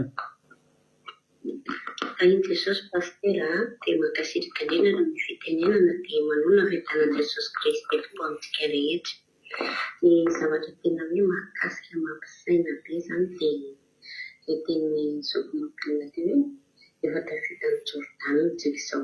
Tsy tokony manetaka fanontaniana intsony izany tsika eo fiainana fa efa tafiditsika dia ilay mampisaina be ilay hoe ao anatin'ny iray andro dia afaka mampiferin-dalana antsika fa tena hoe mampisaina be izany teny izany tena tsy hita hoe inona intsony moa no lazaina amin'izany fa dia hoe mivahainana mametraka ny fiainana miaraka amin'Andriamanitra eny ihany tsisy ankoatran'izay fa tsy vita amin'ny fiainana matoa tamin'ny zavatra tsika manzaraka amin'Andriamanitra dia tena mampisaina be raha tena tsy hitako tsony hiambara amin'ilay izy fa tena hoe mahakasika be dia ampisainana be ny fampianarana fanazoko mampianaka mankasitraka didibe dia hoe efa lehibe na rio izao tsy misy miteniteny tsony tsy izay betibety tsony fa tena iny tena ohatran'ny hoe tsaroka be tao anatin'ny foko mahitsy ny fitenenana iny fa dia mankasitraka be da be anareo vady dia Jesosy ny momba anareo any toerana izay mandeha anaovana vakansy ny pasitera Menakavy dia tsara mandroso tsara mivelombany fanamasin'Andriamanitra dia irariana mba samy joratra amin'ny farany dia mbola tafahoany daholo tsika mandripizay iray volana izay Alleluia, amen. Alleluia, mankasitraka indrindra Zoky Rodriguez. Andriamanitra manankiray fahasoavana amaly fitianao ihany koa dia mitombo fahasoavana hatrany hatrany dia mirary soa be dia be. Alleluia. Zao tsika mbola izara fahatsapana hafa indray ampandrosoantsika indray ary manaraka rehefa vonona izy dia omentsika azy ny fitenenana. Alleluia. Tompo ary zoky hanao ny fitenenana. Saingy Jesosy pasitera, saingy Jesosy tsirairay avy misy pasiterana amin'ny fitenenana. Tena mankasitraka anareo vady any tena Andriamanitra tena nakasika be daholo mihitsy. Tsisy raha izay hoe tsy nakasika tena nakasika be daholo indrindra. Teo amin'ny hoe tsika efa betsaka ny ozina tena azo tsika. Efa tena hoe tsy eto amin'ny fiainako manokana mihitsy izany rehetrarehetra izany satria rehefa tato amin'ny andranon-kazao aboaka tamintsika tahina matetika araka ny ten'Andriamanitra tena hoe voninahitra amin'Andriamanitra fa fitahina ny amin'ny fitahina mirosaka amin'ny alalan'ny fitirianareo vady amin'ny alalan'ny anatra tena hoe azakirynareo vady amin'ny alalan'ny hoe fananarana fa raha za manokana dia tena hoe tiako izany hoe tenenina ho anarana izany ho ahitsy izany fa tsy toy izao raha tsy misy an'izany fantsiana sy mianatra anatinareo vady izany dia tena mahakasika be tena Andriamanitra mankasitraka Jesosy any amalisianareo vady dia bonne vacances Jesosy fantana ny dianareo. Alleluia, amen. Alleluia. Mankasitraka indrindra ny zoky amintsika tao anatin'izay fizarana fahatsapana izay. Hivavaka avy hatrany ary tsika amin'izao fotoana izao misotranao zay Jesosy malala ny amin'ny fotoana androany. Misotranao zay Jesosy malala fa tena notahinao tokoa. Notahinao ny fotoana dia totosa soamatsara Jehovah Andriamanitra. Dia raha sy laza saotra sy voninahitra ho anao efa hatramin'izay dia mandrakizay. Mankasitraka ny amin'ny tsy nahatapatapahan'ny fandarana, ny fitezan'ny fitaovana rehetra, ny fampitahana ny hafatra Jesosy. Misaotra satria avy aminao izany rehetra izany, ianao ny loharano-tsoa rehetrarehetra. Ka dia atolotra ianao ny voninahitra, atolotra ianao ny haja ambony indrindra. Misaotra Jesosy malala. Ankehitriny dia nidera ny haja sy ny voninahitra averinay ho anao. Ety ampamaranana an'izao fandarana izao fa somary andeha hiala sasatra kely ny mpanomponao Jesosy malala. Dia miangavy izay Jehovah Andriamanitra hoe taka nitehirizanao tan'ireo ireo zanak'Israely ireo mba hitehirizanao ihany koa ny ondrikerinay eto amin'izao fandarana andramoka izao zao. Eny Jesosy malala, tehirizo ireo. Tehirizo ireo satria tsy mahatahiry ny tenany. Fa raha misy tokoa nge Jehovah Andriamanitra fotoana iray aza mety tsy henoina izy ireo fandarana, mety hampangatsiaka azy ireo. Rehefa ray volana izay ny tsy ho eto Jesosy, ianao any hitahiry azy ireo. Hitahanay koa ianao, hitahan'izao tokantranonay izao mba ho sopotra hatrany hivoahan'izany asan'Andriamanitra izany. Dia tsy ho adinonay mandrakizay ny ianao ny asanao Andriamanitra. Fa ianao no nanome anay izao fahasoavana ahafahanay mba mandeha hiala sasatra izao koa. Ka ho anao ny voninahitra. Atoko sy mihintsy Jehovah Andriamanitra fa afaka ray volana dia eo aneto indray izay rehetrarehetra reto miampy ny ondrikelinao vaovao. Halleluia. Izay mba fonao anay eo Andriamanitra eo akasitrahana izany. Dera ny laza ny saotra sy ny voninahitra ho anao efa hatramin'izay dia mandrakizay misaotra Jesosy malala. Amen. Hivavaka ho an'ny firenena raha vafitsika Fabiola amin'izao fotoana izao mentsika azy ary ny fitenenana. Teny tompo raha mba Fabiola hanao ny fitenenana.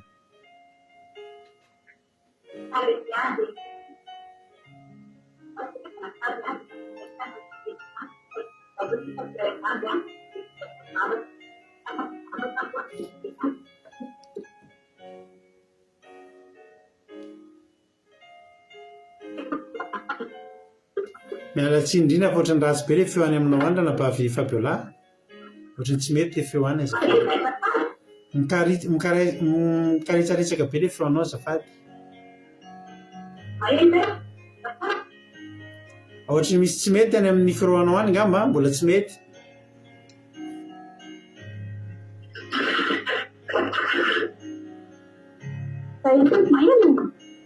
mety zay fa mety tenena amin'izay ary azafady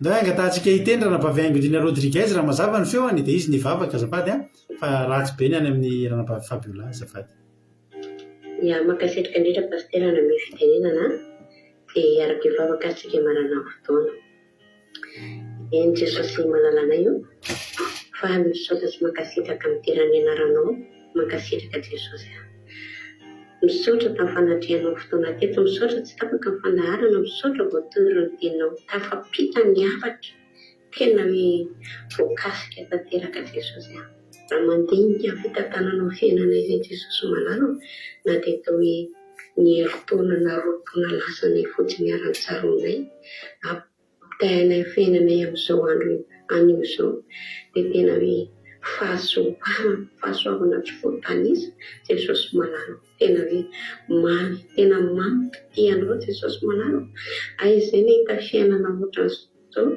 Jesosy zao fiainanay miaraka aminao zay tena hoe tsy tianay tsy no avotra Jesosy malalo ko ankehitriny Jesosy malalo mangataka aminao hoe tazomy izay efa tsy mahatananao betsaka ny zavatra mety mbola kerikerika betsaka ny zavatra mety hahavariana Jesosy indrindra ao anatin'izao hoe ray volana tsisy vavaka fiambena zao fa ity teninao anomenao anay androany ity Jesosy na ity foana no averimberinay isakala tena mety aminay mba tonga anay ho tonga saina tamin'ny rekomandera soratany na izy ny tenin'Andriamanitra ny renesinay androany tena hoe souvenir mipetraka kosa Jesosy malalo engany mba tsy handary fotsiny zao Jesosy fa tena ho fiainanay ho raketinay ao am-ponay ity fampianarana androany ity Jesosy tena hoe mampijoro mahavomy mampifikitra aminao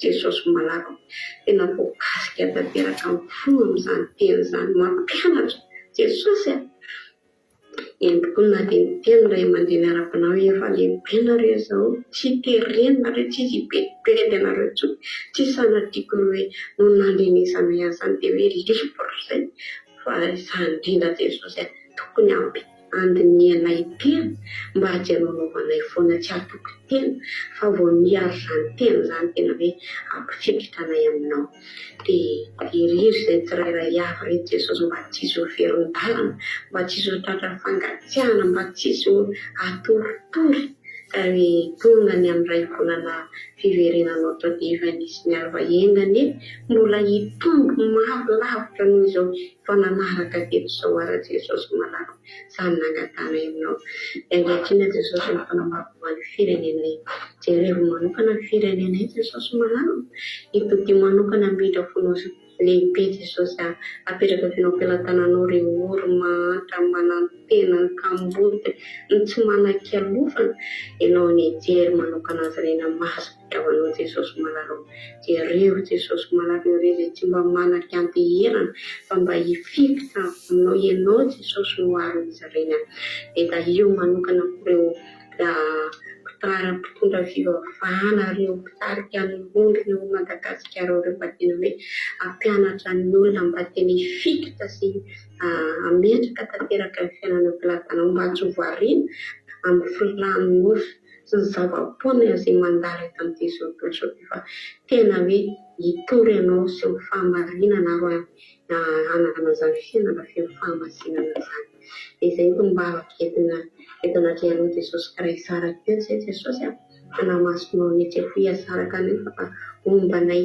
ary apetraka ny fiainana eo am-pelantananao sahady ianreto mpanomponao ala sasatra izy reto no flamandra ihany izy manana faharerahan Jesosy voareraka ihany ny amin'ny rotorotom-piainana nandritra an'izay fampiasana tompianarana izay apetraka fenao am-pelantananao tokantrano izay ilaozany dia enjerinao ny tobina gidina hiarina ny tokantrano izany dia tatany ny tiany vombina ny sandronao mahery da io ny any amin'ny toerana izay mifatany da io ny andro ny rehetra mandritran'izay ray volana izay Jesosy dia tena amin'ny arovy ambosa sy ny atambo rehetra mpanomponao rehetra Jesosy fa nahamasonao ny hiaro azy re dia izay ny tombavokety fitana tianao eo voninahitra sy tera dia averinao anao Jehovah-Andriamanitra fa mendrika anao loatra izany. Aleluia, amen. Sotra indrindra anao raha navavy haingo ny rina Andriamanitra manakrepasoavana maro fitianao dia ho tombo fahasoavana hatrany. Marina fotoantsika amin'ity hira anankiray ity dia menofinahitra daholo isika rehetrarehetra. Aleluia, amen. Laso aloha.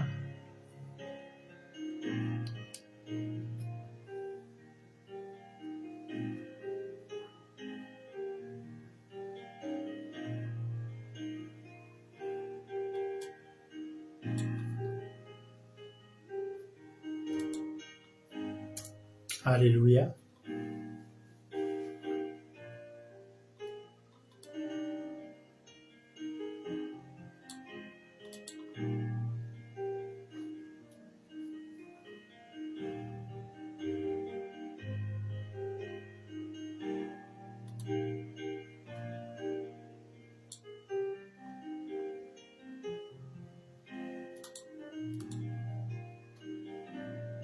Amen. Amarana antsika tanteraka amin'ny fotoana zany dia ataontsika ty raha mahafinaritra be ty izay inoko fa afinaritra anareo ihany koa dia hira izay nataontsika no fanaovantsika veloma tamin'ny pasika ihany izy ty. Eno finaritra daholo antsika.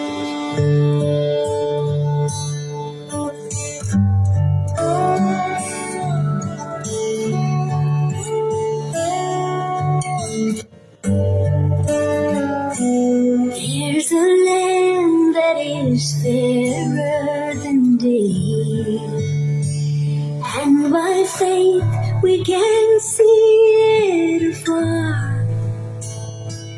For the Father waits over the way to prepare us a dwelling place there. In the sweet by and by we shall meet on that beautiful shore. In the sweet by and by we shall meet on that beautiful shore. We shall sing on that beautiful shore the melodious songs of bliss, and our spirits in the sweet by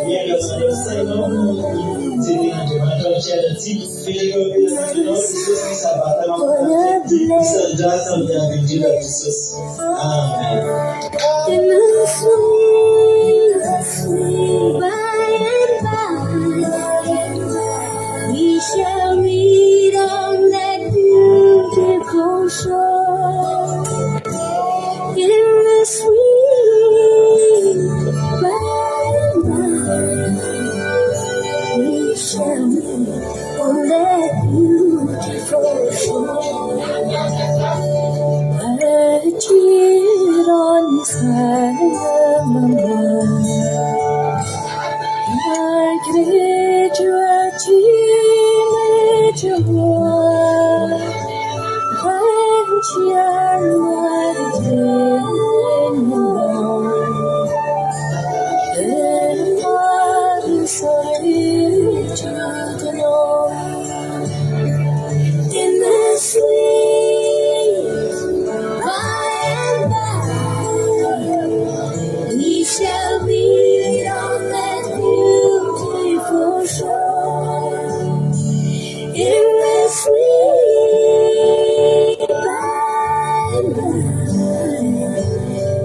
share the meat on that beautiful shore.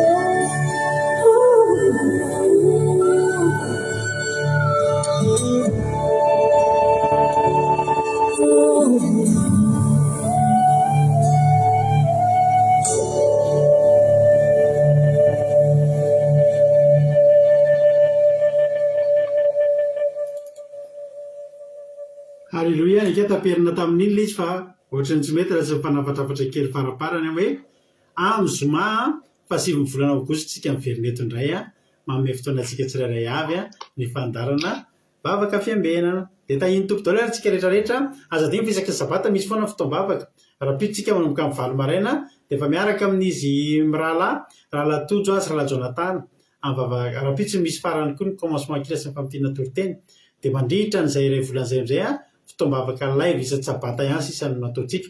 Raha misy ny fotoana tsy ahafahana manao live noho ny tsy fahampin'ny fitaovana amin'ny toerana izay andehanana dia ao anaty Zoom isika manao sabata manomboka ny commencement maraina tsy maintsy misy foana iny maraina manomboka ny commencement mandrapariva ny andro.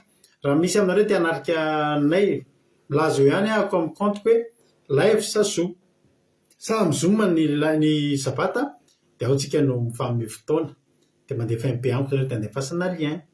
Tahiny tompo Akiradio mandeha foana koa akiradio.radio12345.com afahana meno ny onjam-peo Akiradio. Tahiny tompo daholo ary tsika rehetrarehetra ho an'Andriamanitra irery ny voninahitra. Biso mamy daholo dia manonona fiadanana tompo amintsika tsirairay avy. Halleluia. Amen.